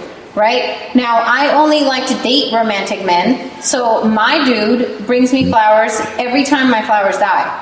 So he brings me a bouquet of flowers. I ain't never been a romantic nigga. No, literally. So every time my flowers die, I've understood it, but I've never been like. No, but listen, the reason why I think, and we can always ask him, but I think the reason that he brings me flowers every time they die is because when he brings them, I express so much joy and gratitude for him bringing new ones. Right? I like the way that they look in my room. He's in my room with me. We're both watching TV. We're hanging out in there, and he can see how it brightens up the room. It brings a new energy to it and to me. So every time my flowers die, he brings me a new bouquet of flowers, and it creates a whole new energy from me towards him. He understands that, so he caters to that because he knows that that's the kind of person that I am.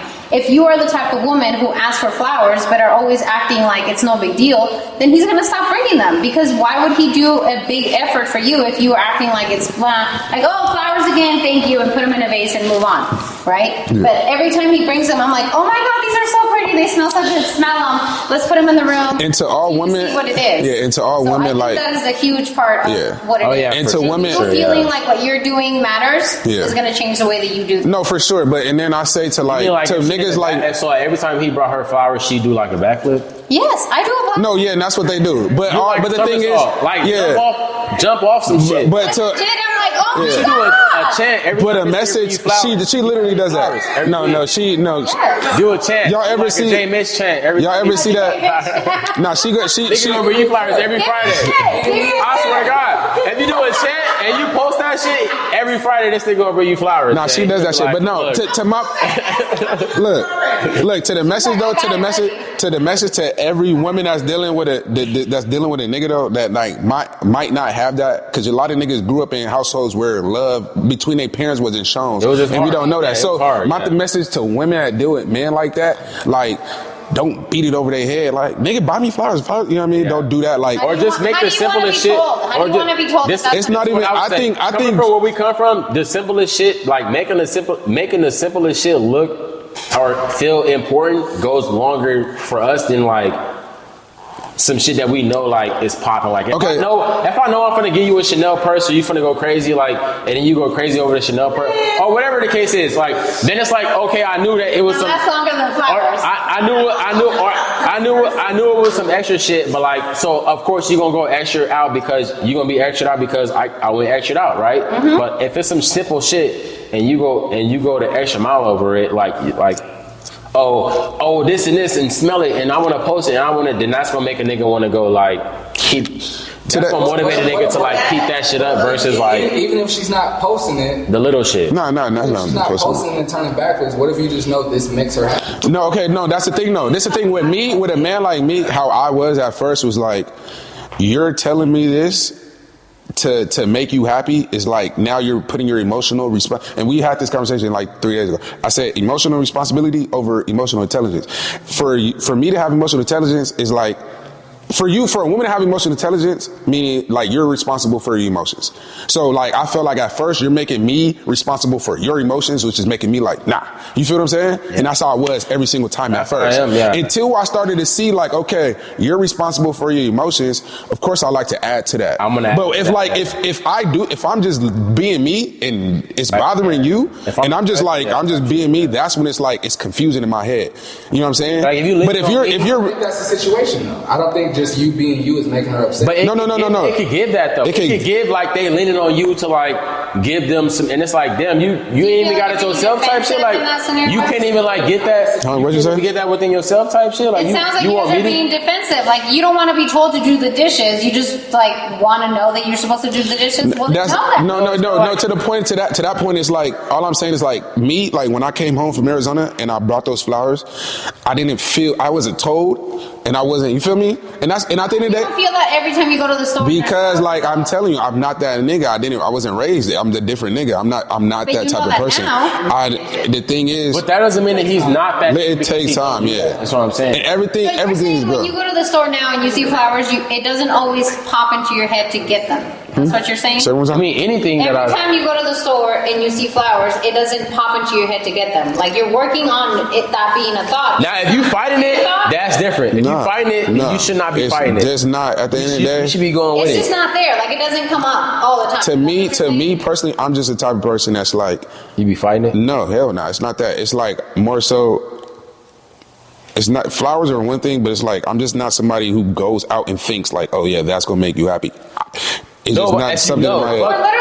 You don't have to think. If you know, what if you know? And you always have to walk by the flower. The flowers are in the front. Bro, what if you know her favorite candy is a Reese's Pieces? Every time you walk past a Reese's Pieces, you're not gonna think to at least grab it. See, look, time out. So no, that's a good question. No, like you know she like Kit Kats. Nigga, every time you walk past a Kit Kat, it can be at the gas station, it can be at Target, it can be at wherever you at. Oh God, you really hot. It can be at wherever you at. If you know she like that shit, every time you walk past it, me personally, I'ma think like I'ma get it. Bro, I'ma think to get it. If I know you like that shit, bro, every time I walk past it, I'm gonna be like, when that happens, you don't want to get it. All right, let me make her day today. I'm gonna get it. No, listen, this is the thing, and I stand. Relax. This is the thing. When I stand on business about when I want to do something, I do it because I want to do it, not because somebody is making me feel I have to do it. Because like I said, emotional responsibility, I don't want to feel like I'm responsible for your emotions. That's just how I am as a man. Do you feel like that's ego getting in your way? No, it's not ego in my way. It's not ego in my way. And I don't necessarily want to have this, like, it's weird having this conversation when my girlfriend is right here. But at the same time, but I'm sitting here trying to tell you, and we had this, and she's understood it plenty of times before. But the thing is like with me, I told her, like, there's times where I've like completely got emotionally turned on by her because I just see her glowing in a way where she's carefree and just living life. It's not because I'm sitting there did X, Y, and Z that had nothing to do with anything. You feel what I'm saying? Now, those things she could place. I'm not saying like flowers is crazy, but if you want to place value on those things because they make you happy, yes. Like, you know what I mean? But my thing is how to move me personally. You moving effortlessly, like just being yourself and carefree, is when I'm like, okay, now I can do X, Y. Now those things are just processing in my head. Now if I do walk past a Kit Kat, oh shit, that's her favorite Kit. That orange is just brightening up in my fucking eye. I'm like, oh shit, let me grab that orange. Wait, can I ask you a question? I want to ask you a question. So like, when you when you said like, because you were saying like in the sense of like she understanding you type shit, like, and what you want. Do you feel like, hold on, let me try to understand what I was trying to say, because I had a really good point what I was saying. So you feel like, for you. Go ahead. I feel like you was you gonna put it there? So if I'm with you on that point, what you said. I'm rocking with that. Yeah. So if it's like if she's unhappy, like she's I don't want to say moping around, but she's unhappy, and the only way she's gonna be happy is if you walk in with flowers every day. That's what I was saying. Okay, that's what I was saying. Yeah. I knew he had it. That's what I was saying. But if you look at your woman, like what you deem is happy to you. Yeah, hold on, let him land. But if you look at your woman and you see that she's happy, she's moving the way you like her to move, you rocking with the energy, and she's happy, like everything's good, y'all solid. But then you recognize and acknowledge the fact that she's already happy, and my girl likes flowers. If I bring flowers, it's just gonna enhance the happiness. It's gonna enhance the positive energy and the love that's in our home, or I don't know if y'all live together, but it's gonna enhance the energy of when y'all together. Then why not? Again, if she's only happy when you bring flowers, I'm rocking with you. But if your shorty is moving how you want her to move, and she's happy and give you the energy that you want, it's like a cherry on top. No, okay, I get what you're saying. And then so That's the point that you're trying to No. To be vulnerable, now we're being vulnerable. Now we have to, like you say, to be vulnerable, we're still growing. You feel me? We've been in a relationship with a year and a half now. So hold on, like we're still growing. You know what I mean? There's still things that we're still being aware of. So that's what that is. Like it sounds like that's what I gift her with things when she's in a happy place because you feel No, it's not even gifted. It's not gifted. It's not gifted when she's only in a happy place. It's me personally. I stand on that and I'm gonna die on this hill. It's like I want you to be responsible for your emotions. Like I want you to know. So you I know what's happy and you yes, and it's not about gifting. I don't think like you should be like, oh, like give a dog a treat when they're acting right. That's not that. Now, like personally, me when I get in a place to do something, I want to like naturally I want to be in that place. Now, like I said, we're still growing. We still argue and bump heads and shit like that. We're not the perfect couple. So at the end of the day, like I still got to get to a place where, you know, I'm doing things such as not even going out my way, but things like that to register in my head. Like, of course we still do things where I go do things for her, period. Like now that specific thing is like, yeah, when those things come up, for sure. I haven't had that. It's something I can add in my repertoire, but at the same time, it hasn't came there yet. But there's other things that's happened. Can I say one thing? Let me ask you this: is there something that you? It's like you said, it's tricky because your shorty sitting right here. But is there something? I don't even want to ask this, but I will. If you don't like it, we'll just take it out. Is there something that I feel so awkward asking this question? Go ahead. Is there something that you like that you would like or appreciate that she does, like on a daily or a weekly or a consistent basis that would you get happy? You're responsible for like men. We can't rely on a woman to make us happy. You're a man. You can't? No, we can't rely on a woman to make us happy. Oh. No one, man or woman, nobody should rely on anybody to make them happy. No, I agree. To this point, you should be happy and content how you are. Mm-hmm. So I'll say that. You're happy, you're a confident man, you're happy, you're content in who you are. But I was about to say I would argue, but let me just ask. Are there things that you would expect her to do? Expect or would like her to do that would just make you even more? You're happy in and of yourself. But are there things that you would like for her? No, nothing at all. I'm not a hypocrite. Like, my thing is... Okay, fair. But women are different though, right? Yeah, women are emotional. And I'm not saying she's depending on you to keep her happy. I would argue that, but what I know about you, not just you being on the podcast, what I've known about you before you being on the podcast, I would argue that you're somebody that's like you, I don't even have to argue, you said it. You need to be happy on your own.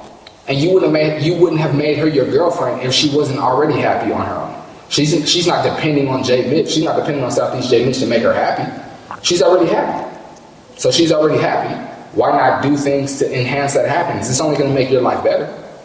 That's the thing. Like I feel like everybody that's in this position, my thing is like when you're growing in a relationship, those things, to me, I'm just not going to feel like I need to do X, Y, and Z because you think I need to. You get what I'm saying? And I don't think it's ego or nothing. It's like, because what if I can't do it? Like what? Whatever, to make you happy. I won't even say it's a need because she's already happy. It's not a need. It will just make her even more happy. And what's the harm in that? Yeah, okay, like the thing is, it's not like I'm against, like Deion said, are you fighting? It's not like I'm going to the flowers. I'm not buying fucking flowers. Mm-hmm. It's just something that's just not on my brain. At the end of the day, I'm still a man who goes to work every day and got a million other things on my brain in order to like for me it's not always flowers. For me it'd be like, nigga, every time I come home I'ma just bring something for you. Like it could be like food, like whatever. Like I'm just not thinking of flowers. I got wings, so I'm bringing you wings. Thinking about her. Like there's things. Facts, that's what I'm saying. Any hood nigga would know, like, bro, you coming home with something. It might not be like you said, flowers in the motherfucking. All right, let's watch a movie or it might not be like. Hey, I'm about to hit the store real quick or something. Nigga, sometimes it might just be a burger and fries. The fact that it's specifically flowers. Be that. The thing is, but the whole conversation about the flowers is just like when it comes to me, it's like when it comes to me, it's like anything. When you tell me to do something because this makes you happy, I'm thinking like, okay, you're dependent on that, and it's like, okay, you gotta switch your mindset. I would argue that. Only reason why I would agree with him. She's happy. She's with you. Yeah. Only reason why I would agree with him on that is because like a lot of times. Not necessarily to make me more happy. I would just appreciate that, and a byproduct of me appreciating that is gonna make me more happy. Nigga, it's just like you asking a female, like, nigga, make me waffles instead of pancakes. Like when you in the morning, you wake up, you make me breakfast. I want waffles instead of pancakes. I don't want to make it seem like I'm a fucking asshole not buying flowers on purpose. Listen, you know what I'm saying? Let me give a little perspective. Anybody thinks you're an asshole. Let me give a little perspective, right? I do have to give perspective into the dating scene as far as when you are the first, when you're a woman and you are the first good woman that a man has ever dated, there is a lot that comes with that, right? Like you are now choosing to teach this man how to be good to you because you're the first that he's ever had. Which is the same for women. When they're having in traumatic relationships and they date a good guy, that guy is not responsible for teaching them what a good relationship looks like, right? So if your shorty has now chosen to be the first good woman that you have ever been with, and you have accepted that, and you are now living up to that role as far as what you can give, right? By accepting that role, you are now accepting the responsibility that comes with dating a good woman, which means you have now taken on the things that need to be what makes her happy, which is you being you because you already won her over. She has decided to now make you her man. But now there are the things on top of that. She could be dating any regular dude. She could be dating any version of you on the street that is like you. Yes or no? Mm-hmm. But the reason she chose you is because there's something about you that she connected with. Your spirits, your mindsets, your goals in the future, the conversations you've had. There's way more than goes into play as far as a relationship goes. She is claiming you in these streets and everywhere else. She has forsaken all other men for you. And the only thing she's asking is for you to pay attention to the little details that make her day a little bit brighter. Yeah. Which is giving her that favorite chocolate, getting her those flowers. That's the thing, though. Making that dinner. There is nothing sexier. I'm gonna break it down for you super simple. There's nothing sexier, and you will find your woman naked when you come home if you do this. Thinking about her. Yes, that's right. Literally in every moment, right? But no, the thing is... No. Let me finish. Thinking about her means literally thinking about her in every single thing that you're doing. Yes, right? That's the thing. No, that's the thing. I gotta cut you off right there because not cut you off, but like tell you like the thing is thinking as a man. We have a million other things, and at the end of the day, hold on, wait. Where I that's fine. She chose me too. Yes. So we're not about to go there. So the thing is, what I'm trying to tell you, as a man, the type of man I am, and it's just facts. Like I got things I got to get done, and there's things as when you're a man on a mission, that's what you are. That period. So the thing is, there's nothing wrong with buying flowers. I'm not saying that. Yes. Like I have. That's the thing. That's what I'm trying to tell you. The thing is when it's like when you're just somebody. It's, when you're just somebody, when you come to me and be like, oh, I want flowers. Can you buy me flowers? It's just like, you're looking for that. Mm-hmm. And it's like, bruh, I'm getting up going to work. There's money I'm putting out. I'm doing X, Y thing. I'm trying to do this and you talking about some fucking flowers. I get the thing is I won't even neglect the flowers. Yeah. I'll get them. But the fact that you're putting the flowers over me, trying to get this $1 million plan, trying to get the houses for your mama, my daddy, my sisters, my brothers, my future's kids, and some you're talking about, and then now you catching an attitude because I didn't get enough flowers. But I'm over here. That's my thing. But it's not that serious though. It's really not that serious. I think your perspective is a little wrong on that, bro. Wow. Okay. Go ahead. Explain. Because like you can focus on building your $1 million empire and then still show up at the crib with a bouquet. But that's the okay. The thing is not that serious about buying flowers. Like you could buy flowers. The thing to me is it's just something that doesn't circulate my fucking brain. And the thing is like okay, of course you could go buy flowers. Whatever, like you could throw that in there. It's just something that's just not important. But I know that makes you happy. Yeah. But it's like, nigga, what makes me happy with my female is just having a conversation connected. And I get the flowers does it. To me, like flowers, I could contribute. I could compare that to like material things. But like for your, I could compare the flowers to like material things. So what's the difference between a girl asking for flowers, you know what I mean? Anybody asking for anything is like you're asking. You know what I'm saying? Material thing. What's the difference between a girl asking for flowers and a girl asking for a Chanel bag? You still got to go out your way and get it. You might be a man that could afford a Chanel bag every other month or so. You know, the thing is... say the price tag. Yeah, okay, but it's... A girl asking for a Chanel bag is much different than a girl asking for... But if you're a man with money, like you still, it's so different. Let's talk about who you Wait, so what's the difference? So what's the difference between a girl asking... What's the difference between a nigga asking for a girl to cook for him and a girl asking... I don't ask. You don't ask her for anything. No, I'm saying. Wait. I'm asking you. Tell her. She used to get mad at me because she used to send me like little things at her store. Would you like this? And I'll be like, no. Listen to what I'm saying. What is the difference between a nigga asking for a shorty to cook for him and a shorty asking for flowers? My thing is, I don't ask. I don't expect my nigga to do that. What's the difference? What's the difference? I don't know if there's a difference. There is. It could be the same, yeah. But I don't ask. You don't ask? No. Same reason why she don't ask. No, she asks. Okay. No, my point is, let me land my shit. My point is, you would just expect a shorty that fuck with you to just be. No, I don't. You would just expect her to cook for you. No, I don't. I'm not saying every meal, but I'm saying to some. No. To some point, you would expect her when it comes to. So if you fucking with there's certain standards that you expect. That's what I'm saying. I expect her to be a happy human being. So let me ask you this: you don't expect her to be able to cook at all. If she cooks for herself, she cooks. No, I'm asking. But I did not. I don't ever know. I promise you. You don't care if your shorty is able to cook or not. No, bro. Like she cooks. She already cooks. But I promise you, I've always tell her like I don't need you to. I'm not a little boy. If I need something to eat, I'll give me something to eat. I've never got on her for not cooking. No standard for your girl. You don't want her to be like most guys are like, oh, I only want a girl that da da da da da. You don't. I'm not only, but I'm saying like that is able to is what I'm saying. She here. You don't want her. You don't show, I mean, but she gonna walk in. You don't care if your shorty could cook a 3-course meal? She can. But that's you don't. Okay. You don't put that on a pedestal versus. Wait, you don't put that over a pedestal. Wait, you don't put that over a pedestal to shorties who can't do that. You think every shorty is able to do that? No, not every shorty is able to do that. So you don't put that on a pedestal of shorties who can't do that and can't do that? I've dated women who can cook and never had a problem. Okay. So you don't think that this will be the book right here. You don't think that a shorty that can cook holds more value than a shorty who can't cook? Maybe not in his book. It does hold more value, but I'm not over here comparing it. I'm not comparing it. I'm not comparing it though. Okay. Like me, go ahead. You know your shorty can cook. She's cooking before. She can cook, yes. Okay. So y'all don't live together. We did. Y'all did. Yeah. Okay. We get in the back together. Okay. Yeah. So let's say y'all living together, and every night she bringing home McDonald's, she bringing home Taco Bell, she bringing home fast food every night, but you know she can cook. Mm-hmm.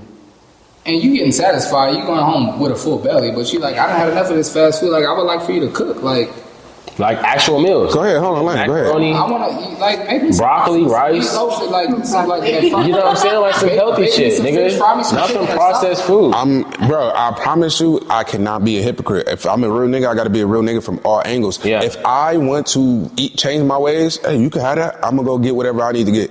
I promise you, I do that. I do not press my women about nothing. It's so hard for women to say that they want. You don't care if your woman is able to cook or not. Man. But the thing is, like, wait, so you don't care if your woman is able to cook or not? Huh? You don't care if like it's a plus for sure. But I'm not looking for like I'm not gonna press you if you separate can. the bitches who can cook. No, to your cook. point, if I mess with a female and she can't cook, I'm not about to be like it's a deal breaker. No. If she can cook though, you gonna be like, yo, this is wife.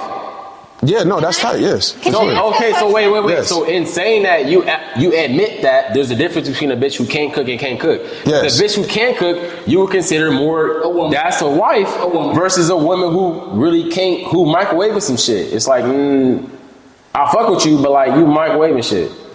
This bitch who actually putting shit together from scratch, I'm fucking with way more. I know. Let's make it more realistic. That's realistic. A lot of bitches is microwaving shit. But to make it even and a lot of bitches can really make something out of nothing. She can cook because he don't bring home flowers, but he can. Yeah. So shorty, she brings home fast food every day, or she oh yeah, okay, I get what you're saying. But she can cook. What if you able to see that your shorty can cook? I like that. 5-star meal. Hold on, I like that. I like that. And she just buying you fast food because she like, nigga, that's what you like. So I'm gonna just give you. Cook. Go ahead, Mike. You're satisfied every night. Facts. So Cooking. It's not about you're happy. You're happy because you're not going to bed hungry. So for her example, she's happy because she's with you. She knows you're a good nigga. You're not cheap. Get this nigga number one for McDonald's every night. You come home and he's solid. You coming home. You Big Mac with cheese and this nigga good. You coming home. You loving her. You kissing her. That's why she likes to be kissed. For all the attention. So she's happy. She's happy. But the flowers will make her more happy. So in this example, you're happy with the fast food. You're happy with whatever she's orders. But nigga, a scratch meal from scratch? You know what? I know you can cook, and it would make me happy. You would be like, just once a week. Like I know you're busy, but just once a week. Just make me a meal just once a week. It's a gesture. She can't do that. And you saying that's okay if she never cook? If she never cook, I'll find a way. This is my thing of this. Look, the flowers. Hold on, wait, hold on. Okay, I got you. I'm getting right back to you. The thing is, this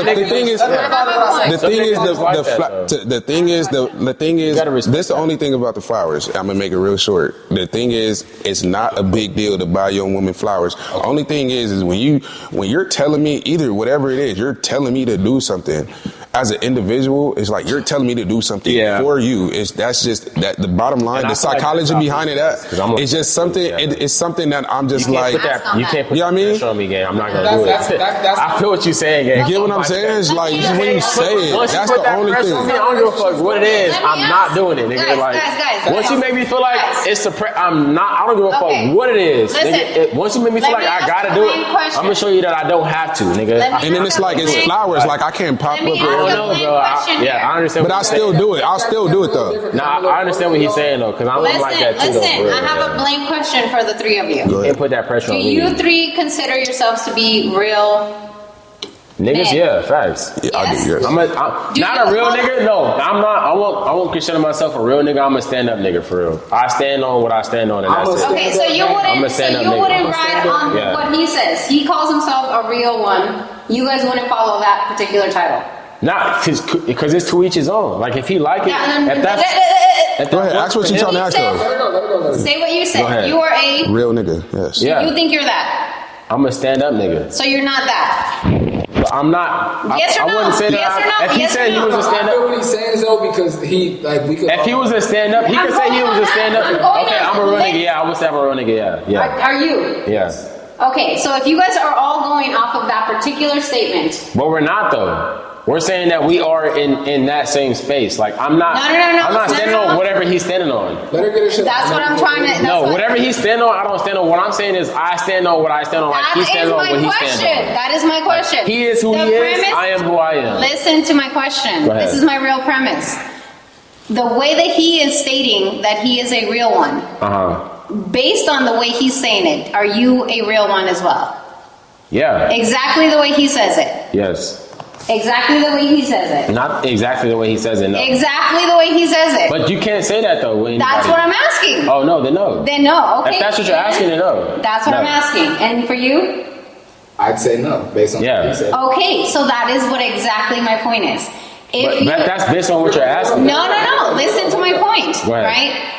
As a woman who has dated multiple types of real men, I can say that you have to understand the type of real man that you have decided to date, right? And what they are coming with.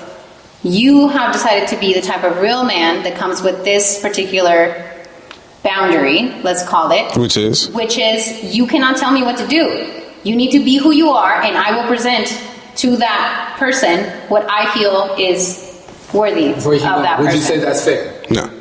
No? That's what you just said. You said if you are and she brings her best self, then you will present your best self to her. Let them reply so we can have this conversation in a real way. Yes, I like where you're without going. interrupting. Okay. I like where you're going. Go ahead.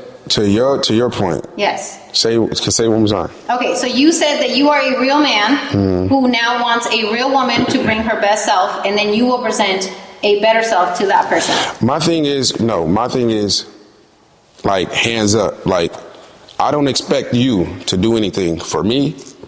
So it's not that I don't want you to expect anything from me, but I just have you ever, people who just have their self first is different.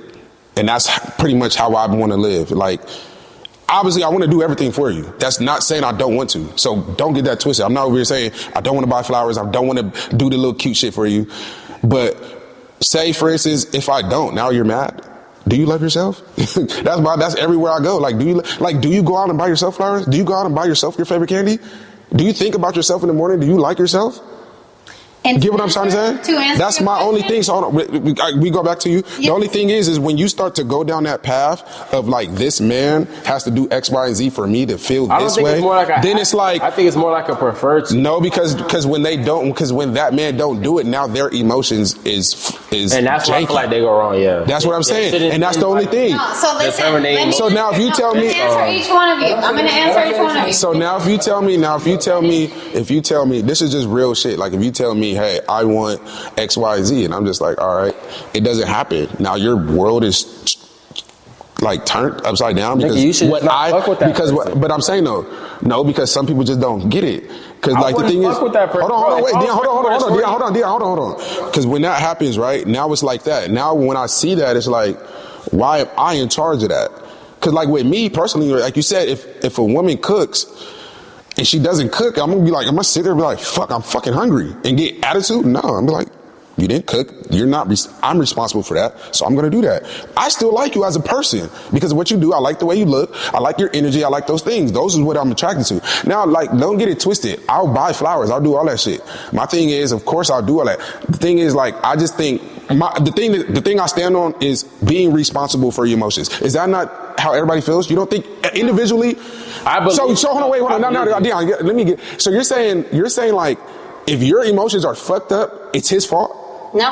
So what are you saying? Who's responsible for your emotions? When I'm single, you are. When I'm single, we're not talking about your single. We're talking about your relationship. Answer that question. You are responsible for your own emotions. That. When I'm single, I'm responsible for my emotions. When I'm in a partnership, I choose to bring them to my partner to see if he wants to match my energy.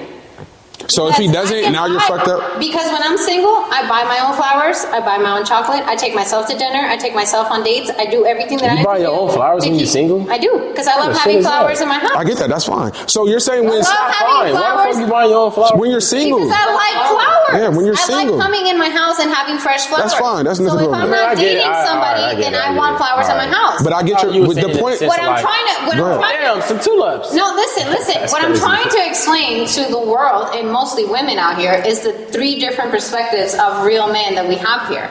I'm not diminishing the fact that you're a real man, right? What I'm trying to explain is the difference, because women don't understand that there are differences in real men, and then they they date a man thinking that they're all the same. The type of real man that you are is different than the type of real man that he is. It's different than the type of real man he that believes he is. in getting it. So my quick version of this was trying to say, Do you guys all consider yourselves to be real men? Yes. Yeah. So what's the point though? Sense, like, The point is that whether or not you will buy the flowers, the way that you show love to a woman is by letting her show her true self, by helping her get in charge of her emotions, which most women are not. And that is a gift. A woman who dates you will learn to manage herself.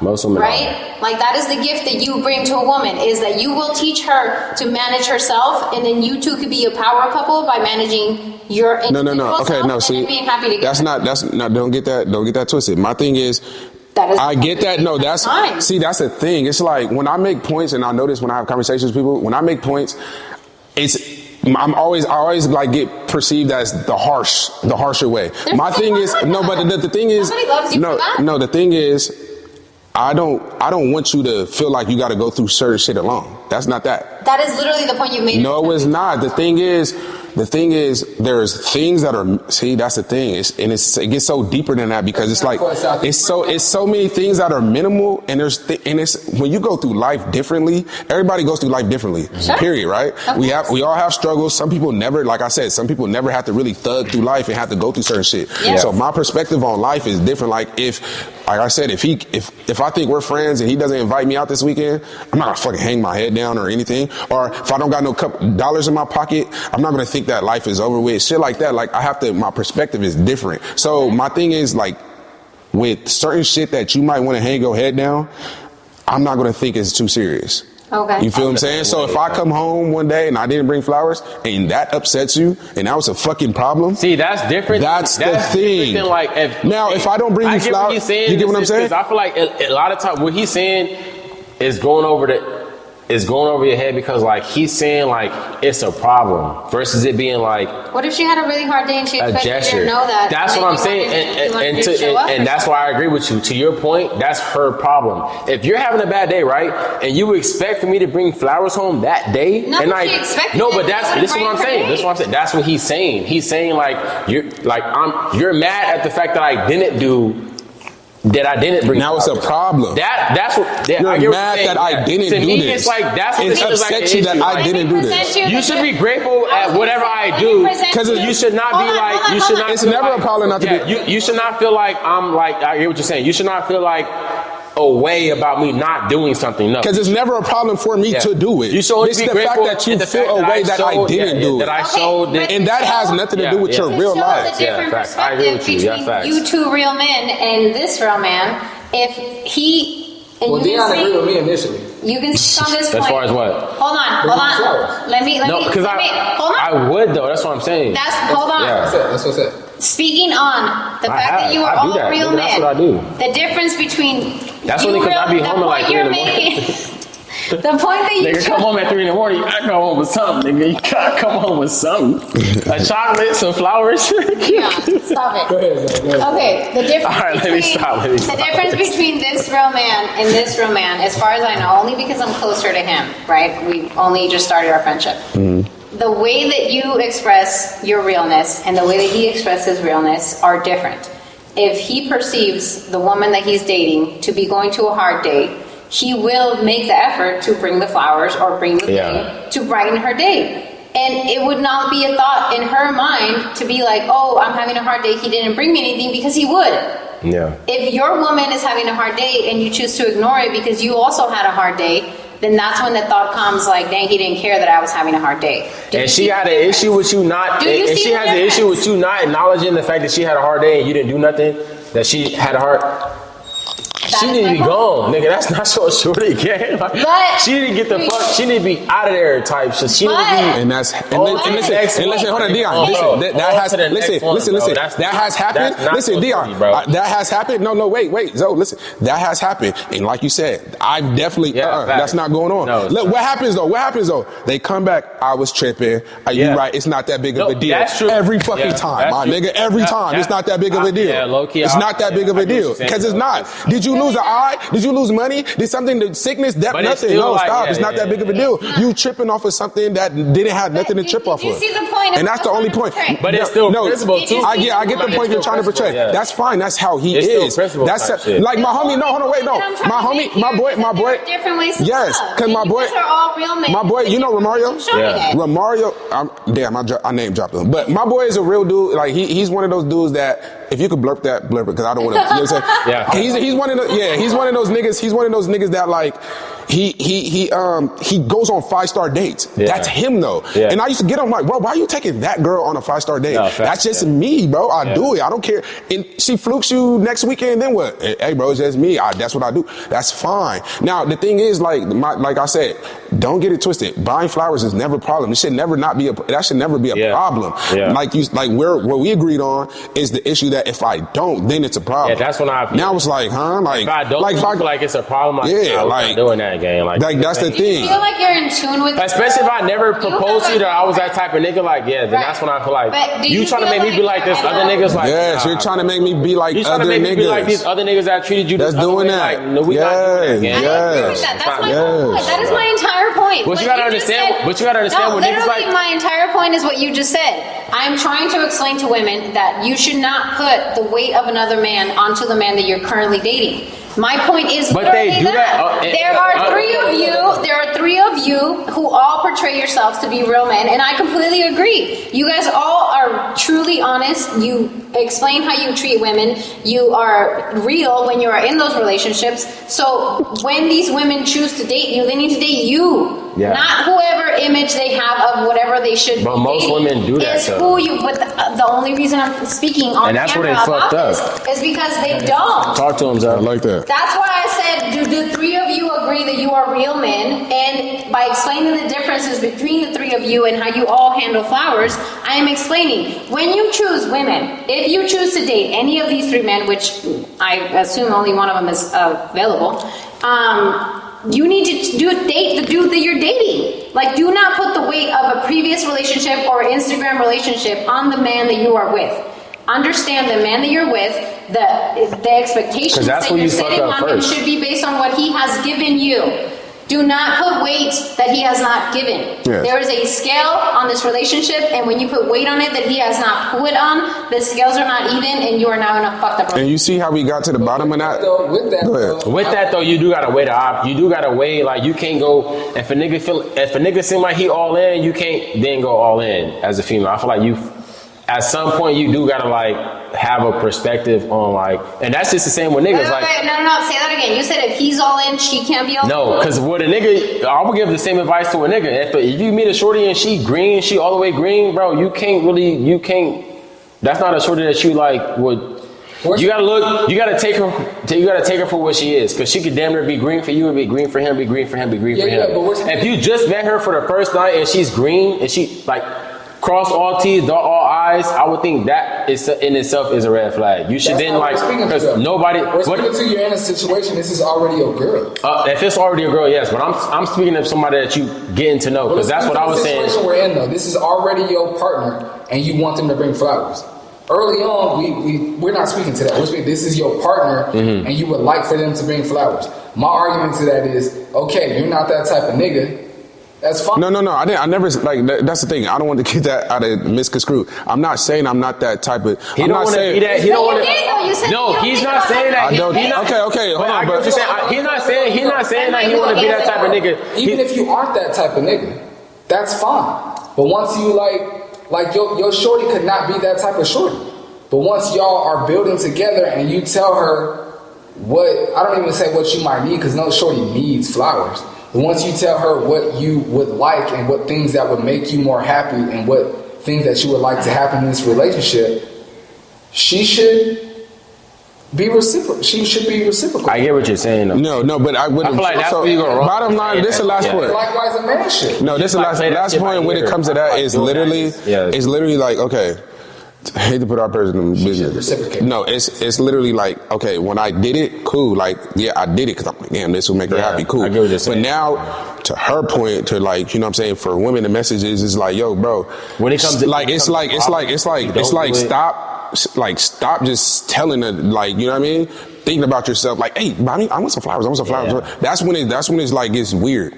Now, if What's the equivalent of a man getting flowers? Like if a girl I can't say nothing because I don't I expect seen that. that in the video I on seen Instagram. that. A nigga had like a green pair of shoes, a white pair of shoes, an orange pair, a red pair, and he had it all in his Yeah. heart, like how bitches be holding a bouquet of flowers. Yeah, I don't know. Like, Okay, for but me, that's the equivalent of flowers. Buy your shoes. Buy me like 5-6 pair of That is not different the color same. shoes. A bouquet of flowers costs $10. A bouquet of flowers is it's like 5 different colors. You buy me some shoes, that's like 5 different But they're colors. not the same price. What's your equivalent to flowers? Comparing Of a flower price, we're not bouquet. comparing. What about you, Mike? prices. What's your equivalent? What's your equivalent to We're not flowers as a comparing man? prices, bro. I am. We're not comparing prices. Bringing flowers to a girl every week is not the same as a girl buying you shoes. If you bring flowers to a girl every week, that's like $200 a month. Let's really talk about it. Okay, That's so a you pair of get one shoes. pair of shoes for every week that you bring her flowers? That's more than $200 a month, actually. No, it's actually $40. No, that's more than $200 a month. Flowers is like what? 40 $5? times 4 is what? 40 times 4 is Like what? $10 or $20. $12? Yeah. $7.99 is crazy. I'm not $7.99 for some flowers. You can literally buy, It's crazy. I'm not literally buy $10 bouquets of doing at least flowers. $20 for You don't have to do that. For flowers? You can buy a bouquet They gotta of be roses from the roses, store. they If can't- you go to Trader Joe's, you can get flowers for $5.99. What if your bitch get mad because you brought us some She Trader will Joe's never flowers? get mad for you bringing her some Trader Joe's You never. flowers. That's the difference. She know. Yeah, I brought her Trader. I brought her Trader Joe. She actually said $5 flowers are cool, and I did that. Literally. All right, I understand Any that. flowers. My point is the $5, $10 bouquet That's of still flowers 40 a month. every week. What is the equivalent to a man for that? Like if I wanted to please my dude and I wanted to game? bring him something every week, he doesn't play games. Some shoes.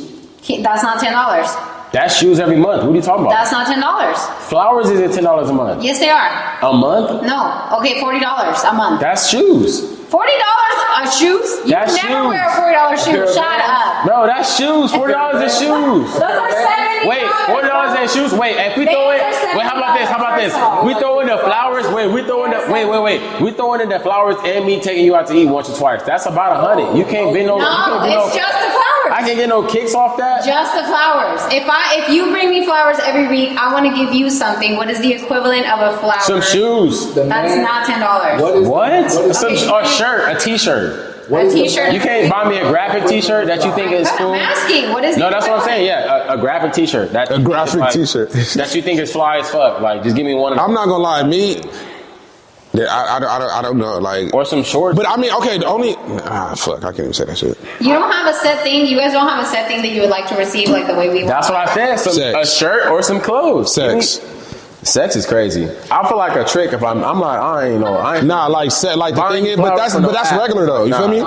See, yeah, that's regular though. Not no top, Yeah, some though. top. Yeah, Top, That's not bad. That's not bad to say. That's not crazy. That is right? crazy. Nah, that's not crazy. I feel like not. That's not asking. That's not asking. I feel like that's Bro, regular me though. being me is enough for the top and the sex. Yeah, that's free. That's free. bro. You don't have to ask that, bro. Like, but my thing is, top for free every week in exchange for a bouquet of flowers. That's the. no, not exchange. Like the That's thing what is, I'm saying. That's what they saying, and that's nah. crazy. But yeah, I guess so. Me being me is enough for you to throw the neck. I'm gonna run to that. Me being me is enough for you to throw the neck and Exactly. and That's spread why I out can't compare that. Yeah, that's to why. the west every month. Yeah, that's why I can't. That's why I can't Fuck the compare bouquet that. of flowers. My thing is, my thing for showing flowers. up is I don't enough. give a smile. Bro, you got to do something for me. I don't ask. Bro, If I'm doing something, bro. Go If ahead. I'm doing something for you, you could respectfully just do something for me. I don't. That's the tangible. That's that I'm it. speaking of. I can go do all that shit myself. That's not I the can point. too. Of course you What is can. I don't need point is, nobody to do Buy shit my for own me. flowers. So I look, can take myself to dinner. My point is, Yes. if What you're is- bringing me Hey, flowers, bro, it's just like if they every feed you, week. right? If you had dinner with a bitch, she feeds you some shit, you gonna want to feed her off your plate. Not because she can't come get her fork and come poking your my plate thing is, herself. I guess That's not the there's point. nothing The wrong. point is Listen, you want to feed her. I don't. like she But feeds I get you. is But what I'm saying, my point is, bro. I don't think there's nothing wrong with me not expecting anything from a female. I don't care. Like as long as you in a good energy, tangible items there's equal nothing. No, I'm not If saying- you do, I'm not gonna tell you. I'm not gonna expect you don't have to nothing. If expect you do nothing, some no. shit, that's Of course, cool. yeah. I'm not talking I about pro- expecting. I'm literally I'm talking about No, appreciating when they do no. some shit. I'm not talking about. I'm not gonna lie. Like I'm not gonna lie. I'm talking about appreciating when you they give do me, some shit. like if you give me, like if I wake up in the morning and you just start giving me, blah, blah, blah, blah, you could doing that. Hey, what Orlando Brown say that? Who's a smoosh? Wait, a shorty that do that is gonna be on a higher pedestal than the shorty who don't. That's what I'm saying. That's you what I'm just saying. Gonna appreciate. You gonna appreciate the bitch that do the most. I versus fuck with somebody that. who I'm don't. not gonna That's lie. what I'm I saying. fuck with that. So you gotta understand that that's vice versa. She gonna appreciate you more for doing the most. But I don't ask for that. Versus you not doing. Versus you doing. And you know why I It's get the it? same You know why I vice get it though? versa. You know why I get it? You know why I get that top in the morning? What? Because I don't ask for it. It just happens. Because I'm just me, and she fucks with being that cover. Now the thing is, though, the thing is with. See, I gotta put it on. They be asking? Yeah, it's just that weird. It's that weird when you sit there and throw that. And then, wait. Then it's when it's this man did this, and that's when it's weird, bro. That's when shit get weird. Nah, you messing me with that. Yeah, that's what I'm saying. You got the wrong nigga. You think? Wait, that's what I'm saying. You can't compare where you don't. Yeah, you let's can't move compete on. where you don't compare. I'm not. You what? No. If you started dating somebody that you found out had dealt with somebody in the past that you felt some kind of way about. No, I'm not sure. Yeah. If it's one of my homies, we lock in. Yeah. Like you're still locked in, but they dated 10 years ago. Yeah, that's weird. I would never do that. Really? Yeah. But I found out after we dated. Yeah, like you guys had just started dating, and then you tell her like blah blah blah, and she's like, oh, I used to date so and so, and then so and so happens to be your homie. Yes. Camera good? Yeah. We good with the center camera. Oh, okay. But they dated 10 years ago. And then as you start to develop this relationship, she's like, oh. Yes, that changes everything, like, oh bro. my God, that's my dude. I'm not fucking with her. That's an issue? Yes.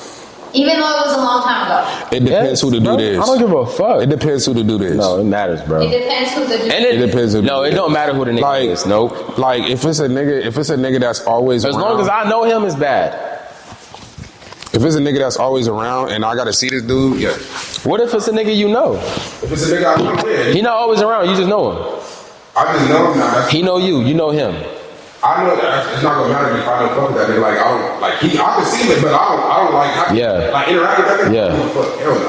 So but if it's say for me, it's me and Deion. Like me and Deion, like we know each other, but it's not like we hang out every day. Yeah. Like, you feel me? So if I meet a female and she said fuck this nigga, like that's out. Because if I see Deion, like I'm still. That's what I'm saying. Yeah, facts. That's what I'm saying. So I'm not saying a nigga that you know of. I mean a nigga that you know. Like when you see him, y'all gonna be like, "What's good?" type shit. I don't like even if that. If you the date that, if you like, I'm not gonna give a fuck. Like it depends on who you are and how you is with him. Like But my thing is like, if I go that nigga, like there's times we can sit down, we can be in places with each other. Yeah. You're right there, nah. But that's like a 5% compared to the 95% that you automatically off the dribble. Off the dribble, you're gonna be like, no. There might be a 5% that you might be like, okay, this scenario, I understand where she coming from, and she used to fuck with him, cool. Nigga, that's 5%. We talking about 95% of the chance. If she fucking with you before, I'm not fucking with the bitch. Period. Off the dribble, just off the fact that she fucked with you before. Not saying that I see you as a nigga that's the type of nigga or whatever the case is, right? But for just off the dribble, I'm not. Unless it's a unique scenario where shorty is like she genuine, and I feel like she only fuck with real stand up niggas, and she fuck with you because you was a stand up nigga for whatever the case was, right? But other than that, unless I know that for a fact, nigga, no, it's for the birds. I'm not fucking with it. That's my whole point. Like I'm not gonna sit here and be like, well, I'm gonna give every shorty the benefit of the doubt. And she gotta, no, bitch, you gotta be specific and special for me to fuck with you, knowing that you fuck with one of the bros. Especially if you don't let her get Cause you know, that's what I'm saying. As niggas, you know, bro, you just know. They fuck with one of these two niggas. Sorry, I can't fuck with you. Really? Yes. You guys aren't even that close. That's what I'm saying. This is before the podcast. Yeah. Like I've been doing Fit for a minute, and I've been doing Deion since damn near high school, damn near elementary basketball, right? But the thing is, like, it's a respect there. Because like, if you really dated this nigga and you have a relationship, I can't bring you over. That's weird. That's crazy. It's weird. What if it wasn't dating? What if they just fucked around for a little bit and then If it's these two niggas specifically, I can't. Like, it gotta be a specific nigga. It gotta be like some. So what is the circle? Like, if it's like your homie's homie, it's fine. It's just not your homie. Yeah, if it's your homies, it's boo. It gotta be some nigga I just know already because I've seen that nigga. It gotta be a nigga I don't know. Listen, San Diego scene is very small. So you are eliminating a whole bunch of women. Yeah. Which, I mean, for you, whatever, you already have a girl. I don't think those aren't the good women. A whole bunch of women is because of the fact that they met somebody that you know now 10 years ago? No, they fuck with somebody that I know, not met somebody. I don't give a fuck if you know them. If you fuck with somebody that I know, it's a wrap. I'm not fucking with you. I know, and I'm like, and I'm cool with that. Like, we have this conversation. I have that conversation. Like, who do you know? I gotta see. Who do you know? And it's a couple people that like, okay, you know this person, that person, and I know them. Okay, but like how? Your friend fuck with them or did you fuck with them type shit? Like say one of them fit slipped in that category. Like Deion and Flick in that car, you know them? And I'm like, see, that's what I'm like, you know. One of my friends dated two cousins. Do you think that was wrong? Wait, what? One of my friends dated two cousins. Say that again. At different times. No. Say that again. What? Dated two cousins. Yeah, so she dated one of the cousins, and then 5 years later, she dated the other cousin, and then she told the new cousin, like, hey, I used to mess with your cousin. If you want this to be okay, you gotta talk to him. And he was okay with it? No, don't do that. He's a bitch ass. Let me look in the camera. Boy, you simple. Boy, I can't fuck with you. She was getting fucked. She didn't date. They knew that.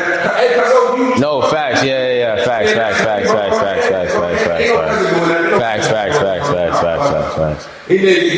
why I feel like a lot of women get fucked. A lot of women get fucked up on that shit. They feel like. You're not dating anybody that Wait, can I ask? Why do women feel like they could go in the same friend group and have like serious relationships with two different friends?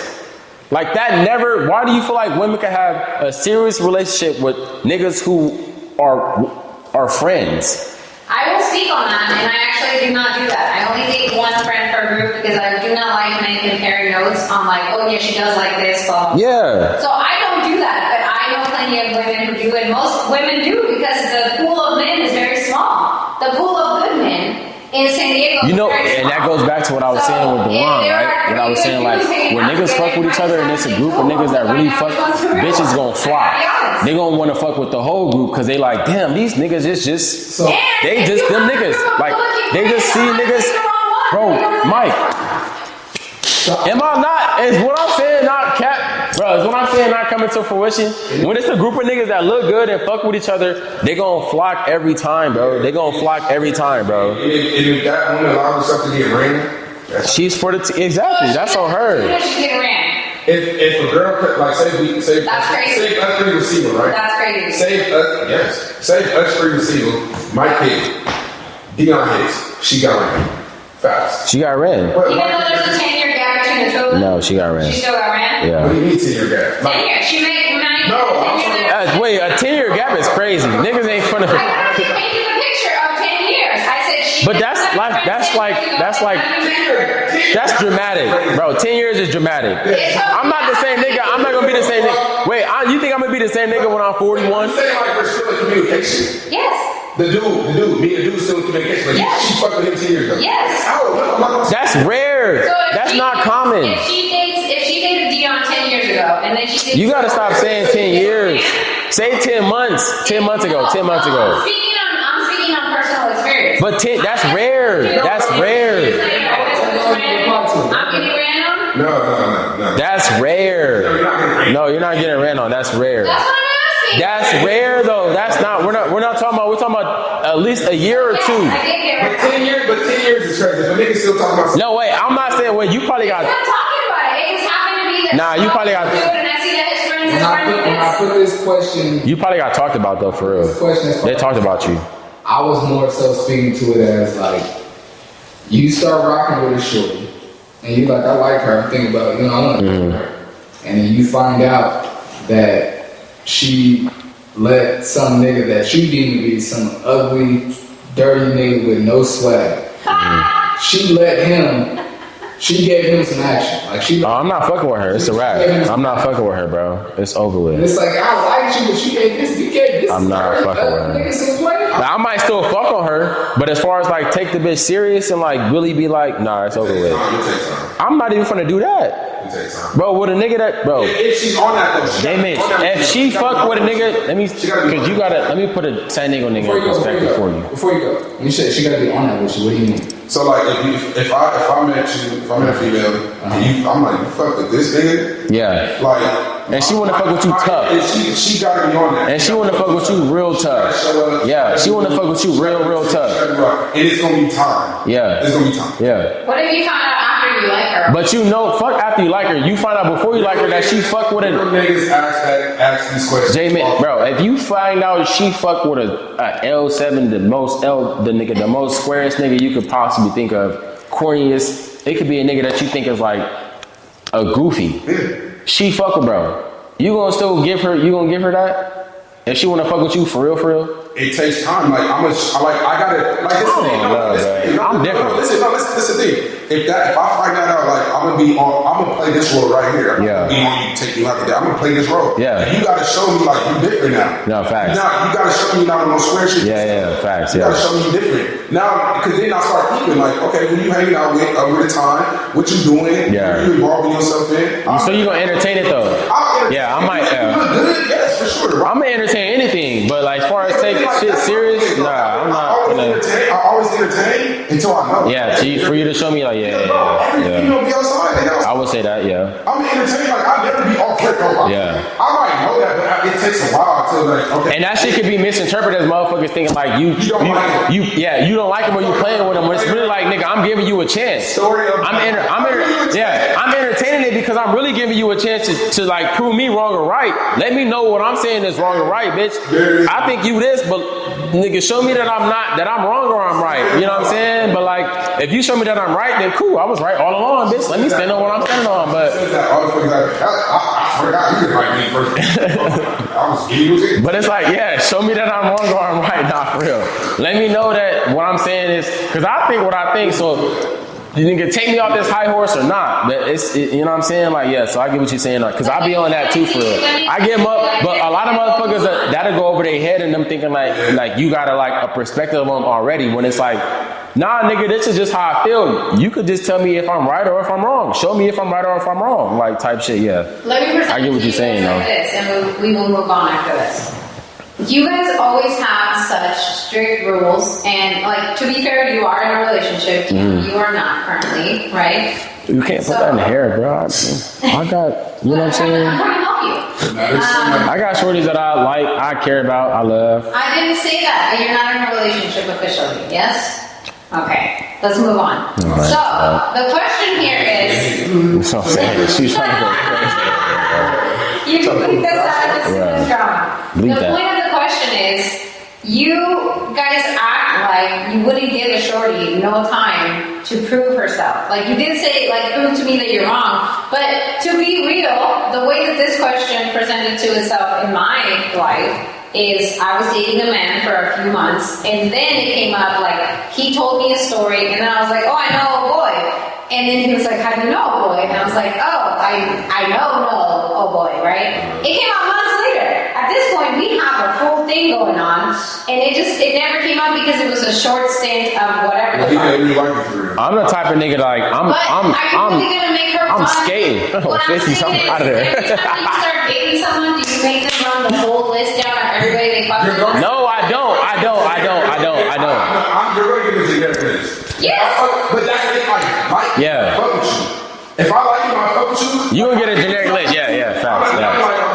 Like, first of all, we got this year, mutual followers. How you know, bro? Okay. But but what's the next level? The next level is like, if you tell, like you said, I can have an idea of like, oh, bro, because mutual followers or whatever the case is, right? If off the dribble you tell me, like, cause what you said, like you found out months in, right, off the dribble. If you tell me some shit that I might not want to hear or whatever the case is, that shit gonna go way further than me finding out that shit 2-3 weeks, a month later. Like, that shit gonna go way further than like off the dribble. If you letting me know some shit like, oh yeah, whoop the whoop, we got mutual. Cause a lot of times shorties will know that you have mutual follows with a nigga and know that she had dealings with a nigga, but like won't bring it up, and they won't cross that bridge unless they come to it. They be like, oh well, unless he bring it up, I'm just gonna leave it, not knowing that like that shit will go. But I'm saying the intentions will go. It'll go a longer way if you off the dribble let them know what it is. Like off the dribble, let them know, hey, listen, I see that this is what it is, and this is what it is. So let me not. Woman dating, I never ask a man who they date. I don't think that's super relevant. Bro, I feel mutual. But if I'm fucking with a shorty, that's what I'm saying. A lot of motherfuckers, you can play that game with. You hear what I said? You're not gonna find that out. You're not gonna find that out just off mutual followers. Right? No, but you ask. That's what I'm saying. You ask. If I'm following a shorty and I see that if I'm following a shorty and I see that we both following somebody that I used to fuck with, I'm gonna ask her, yo, how you know shorty? Because I used to fuck with her. Like, I'm off the dribble. Because I'm not gonna be in no scenario when it's like 2 months in and we locked in, and then you run into the fact that I used to fuck one of your enemies, and now it's like, nigga, what type of nigga did I think you, or someone that you not cool with? Yeah, someone that you, bro, I'm not. That's what I'm saying. Like, we're not. You ain't never been on a female. You ain't never been on a female and literally was like, when you got the Instagram, as soon as they get the Instagram, so how you know that? Yep. Like, and that's my homie. How you know that? Yeah. What if they weren't following each other? What if they weren't following each other and you find out later, a few months down the line now? Now they are. You used to. No, ugly ass nigga. You find out months later, they're not following each other, and you just find out months later. What are you asking? No, I'm saying, what are you asking? What are you asking? I'm asking, the initial question was, you're dating with someone, and you find out someone that you used to deal with, would that turn you off to them? And you guys are saying, I'm gonna find out through the mutual followers, I'm gonna ask them to do that. Yeah. Listen, they're not following each other. Maybe they had their situation ended bad, and they don't follow each other. Mm-hmm. Or they never follow each other because it's a quick thing. No, that's it. And when she tell me I think the nigga is corny, and the nigga is like, no, she didn't say the nigga's. No, of course, but I just think that the nigga is corny, and I think like that's gonna change my perspective on the bitch. Nah, I'm not gonna say mine. I don't do it. How that's for sure gonna change my perspective on the bitch. If I'm fucking with a shorty and they didn't fuck with each other, and then like 8 months later I find out she used to fuck with Brad that I don't know. No, he's saying you do know and you know how the nigga move. That's what I'm saying. Like, he's saying you know the nigga and you know how he moves. So you're saying if I know him? You know him, you think he corny. Do I know? You said I'm not even saying where he moved. I'm saying if you have a perspective on a nigga, I would think that you like. I didn't say a perspective. I'm saying you don't know this nigga. Yeah. You don't know this nigga. Personally. When you find it personally. Yeah. Maybe you seen him outside, but you don't know this nigga. Mm-hmm. But you find out somebody in her past, like you gave this corny, ugly, corny. Oh no, I'm not gonna hold that against her. No, I'm not. Does that change your perspective? It don't. No. If I know the nigga personally, then yeah, it would. And you know, when I've had conversations like that, and you know the thing is, I was doing this, I was just trying to, I was in a weird place. He did this, and I like this, and I was, you know what I mean? It be those real conversations. You gotta have a real conversation. I don't fuck with bitches that's like that, bro. I don't. That's if you really fuck with her. That's what I'm asking about. You gotta really rock with her. You really rock with her. I'm going to ignore that shit. If I don't know the nigga, why the fuck would I sit there? I'm gonna be like, bro, I don't know this nigga. Yeah. Of course. Like, I would assume that every nigga that you fuck with before me was a real nigga. Of course, they gonna be some type of like weird nigga that there had to be some reason why you fell off with the nigga. So I wouldn't hold that to that. But me personally, me knowing the nigga outside of you, yeah, that's what I'm saying. And I think the nigga corny, I'm gonna be like, so you like niggas that's like that? What the fuck? The whole thing like, yeah, this, that. I'm like, oh, whatever, I'm fuck. Yeah, on me. Like, no, like, we're not crossing paths with these dudes, and you know what I mean? Yeah, like. Because I'm moving militant when it comes to anybody else. You know what I'm saying? So it's just understanding, but you gotta have that. So, I'm gonna say something and move on. So like you rocking with Shorty, you know what I'm saying? And that's saying too much. Like you know what I'm saying? Okay, I'll put it on me. Go ahead. I'll put it on me. For me, I like to feel like, and I tend to believe that any shorty I bag, if she comes up to me, she think I'm handsome. Mm-hmm. So we're not talking about that. So she already thinks I'm attractive. But I like to feel like I bagged you or I got you to like me based on the way I look off initially and then my charm and my charisma, the way I move, and you think I'm a fly nigga. Mm-hmm. And so I'm assuming that you like niggas that are handsome and that are fly and that are move not like me, but similarly to the way I move. And then you find out that she used to deal with a nigga that you know he's not a fly nigga. He's not like, okay, you look at him, I'm no pause a million times, but you look at this, he's an ugly ass nigga right here. Mm-hmm. This nigga's ugly as fuck. Mm-hmm. And outside of him being ugly, you like, this nigga move like a cornball. Mm-hmm. This nigga got no swag in the way he dressed. Mm-hmm. All of that. Mm-hmm. And you feel like you bagged her off of all of your swag, the way you dress, the way you talk and all that. You feel like you like her based on all the shit that come with you. Yeah. And then you find out in her past, she gave this nigga some play that ain't got none of the shit you got. This nigga's a shit cornball. This nigga's ugly. He got no swag. Bro, that's the story of my life, nigga. I ain't even gonna hold you. Does that That's the motherfuckers. Does that change anything for you? That changes everything, bro. That changes everything, bro. And you gotta have a real conversation. Like I mean, obviously she's fucking with you. She's on a different level, right? So you're definitely upgraded. That's the first thing I'm thinking. So she gotta act like it, nigga. First of all, she gotta act like it, nigga. Meaning like I'm not these other niggas. That's why you like her, because facts. But and she does. And you gotta have a real conversation though. Like at the end of the day, like. Why is you on red? And if it's like, oh, now wait, he's cool. This is out. You feel me? It gotta be one of those. Well, I was, he seen me in the club. He was nice. He brought me a drink. And I'm not with none of that sweet shit, boy. Fuck hell nah. What you got for me? I'm on some like, so she got money for me, like, cause I need to know like what the fuck is going on, like at this point, cause at this point, like you talking about what? Let me pull something. Sometimes some flies get in the trap. Let me pull. Like, okay, let's say she what's something that a woman would say? Let's say she like, you know what? I just came out of a bad relationship. I was on my rebound shit. I didn't really care. I was just trying to be happy. No. I gave this nigga some action. That's like a nigga saying, oh, I was down bad, so I just fuck around and did some crack, and I was like, fuck it. Nigga, no. I'm not justifying that bullshit. That's still bullshit. Bullshit is bullshit. I'm not gonna be like, oh, a certain scenario, a certain situation will make bullshit look like not bull. No, bullshit is bullshit every day of the week, twice on Sundays. Nigga, bullshit is bullshit. And that would make you not like her no more? Yes, nigga. Because I know there's a bitch that's out there that won't do that. Even on a bad day. She be like, no. People have flaws. That's what I'm saying. Like, I'm not fucking with that. People do things that I understand that, but them the type of motherfuckers that I don't associate. I would not put my all into. It depends how they move with you. I would put my all into motherfuckers that stand on what they stand on. That's why not some motherfuckers that are fold. That's why you gotta give women time, bro.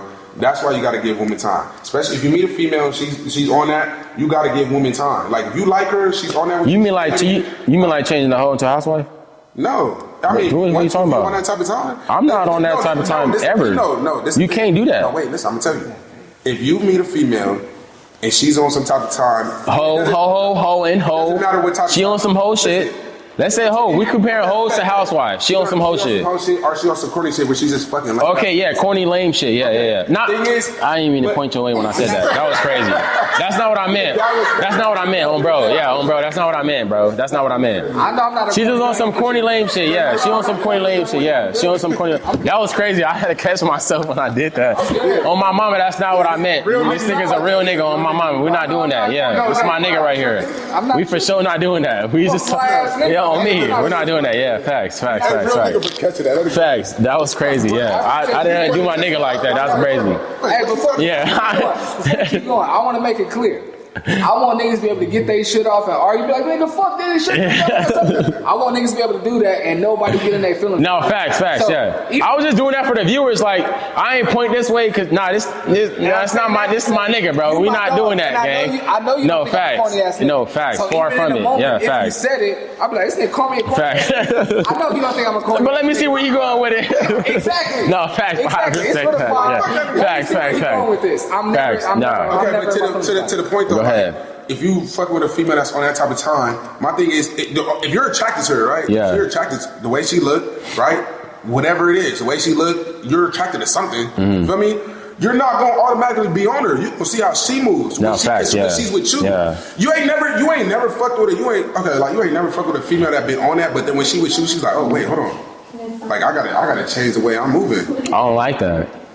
You don't like it? Because I mean, I do if I like the bitch. Like if I like you, then I'd be like, yeah. If I like you, then I'd be like, all right, then I guess I gotta be like on some. You know what I'm saying? But if it's on some like I'm on some like situational or for the night shit, then it's like, bitch, don't take me serious. Like, let's turn up. Let's be with it. You know what I'm saying? Let's be with the shits, bitch. We just out here type shit. Like if she's on that lame ass nigga or just some hoe shit. Yeah. If you like her, you're attracted to her for some reason. I'm saying like with even if it's a female that you do like, I still feel like you gotta give women time to see them in different lights. You feel what I'm saying? Yes. You got to, bro. You can't just automatically. I understand, but you can't put all your eggs in one basket. You know why I believe that? Okay, let me explain this to you. I think I understand what you're saying, and I believe that. I really do, because I feel like women are the first or the easiest to be influenced. So I believe that you could really like take a woman and put her in a whole other situation and scenario, and she'll have a whole different perspective. So I believe that. Versus a nigga, it'd be easier to do that with a woman than it would be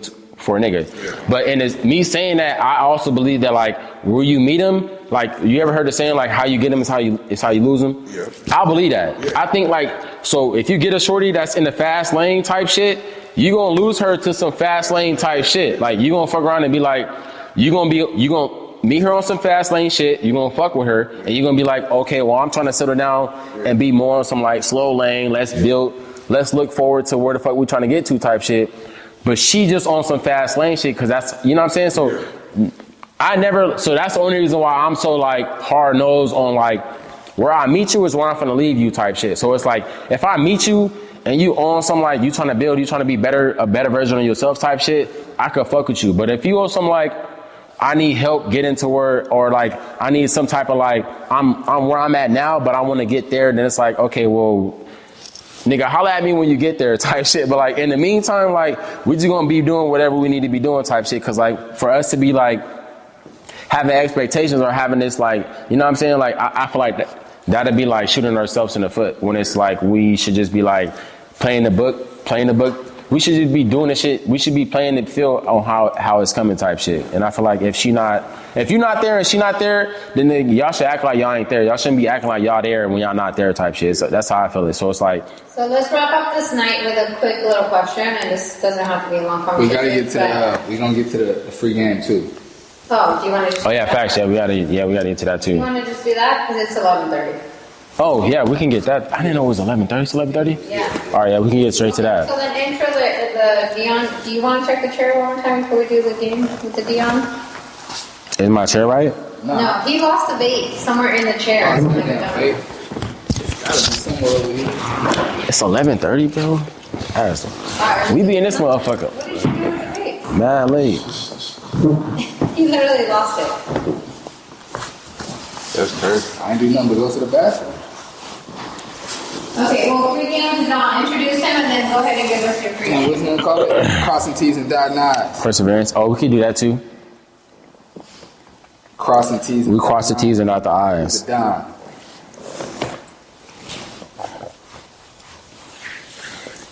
Well, we going straight into it? Oh yeah, we ready for you. Oh, hold on. Let me see. Take your time. Did your girl leave us? Nah, she outside. Let me know when you're ready. I intro it. Go ahead. You can enjoy it. You want to intro it? It's your segment. No, you can enjoy it. All right, no doubt. Just crossing T's and dotting I's with the Don. What you got for Like free game. So this week we're gonna touch on the topic of perseverance. Okay. Understanding what it means to like persevere type shit. So Talk to us. the secret is no secret. The secret is there is no secret. Consistency over intensity. Progression over perfection. Fundamentals over fades. Over and over again. Life will always present you with closed doors, but remember, not every door that's closed is locked. Push. Too often we give up at the first sign of resistance, assuming that the way is blocked. But sometimes all it takes is extra effort and a little bit more faith and willingness to see that what's on the other side. Don't let fear doubt or stop you from trying. Push past the barriers, challenge the limits, and test the doors that stand before you. What seems impossible at glance could be an opportunity for you, waiting for you to take action. Persevere. A little short, simple one for the week. I like but it. I like the door closed situation. Yeah. Not every door that's closed is locked. You know what I mean? Sometimes you gotta push through that shit. Sometimes you gotta keep the main thing and keep going, bro. Like you can't 100%. You can't be stuck on your first speed bump or your first like obstacle that you come across. Because a lot of times that's God challenging you to see like if what you really asking for is what you really want. So you gotta double down. I feel like a lot of people fumble with not doubling down when the shit hit the fan. It's like shit hit the fan and people want to switch up. You know what I mean? When it's like, I feel like if you double down on your shit, a lot. It'd benefit you more than like switching up for real, because then like it's not expected. It's expected for you to switch up. Niggas expect for you to fold when the shit get hot. They expect for you to, you know what I'm saying, to turn it off when everybody watching. Or motherfucker, so 100%, I'm with you. You double down on your shit, nigga, it's gonna go way further than folding. Amen. Yeah. 100%, my nigga said amen. Yes, sir. I like it. I ain't gonna lie. I've caught some gems that I could carry with me. Not even just like something that I like to hear. Like I caught some gems that like something I can carry with me through life off all the free game segments. I like it. Only way we ain't gonna call it free game is crossing T's and dotting I's. You crossing T's and you dotting I's. I didn't cross some T's every single segment this far. I appreciate it, but I like it. Like I said, you got me thinking about like what my segment gonna be. I like it. But anyway, that's our time, man. We're gonna get out of here on that note. It's been another episode of the Ain't Got It Yet podcast. It's been episode 66. 66. I'm Michael Flicks. I'm the Don. Y'all big. I appreciate y'all tapping in, man. The official. Till next time. Take care. Fuck.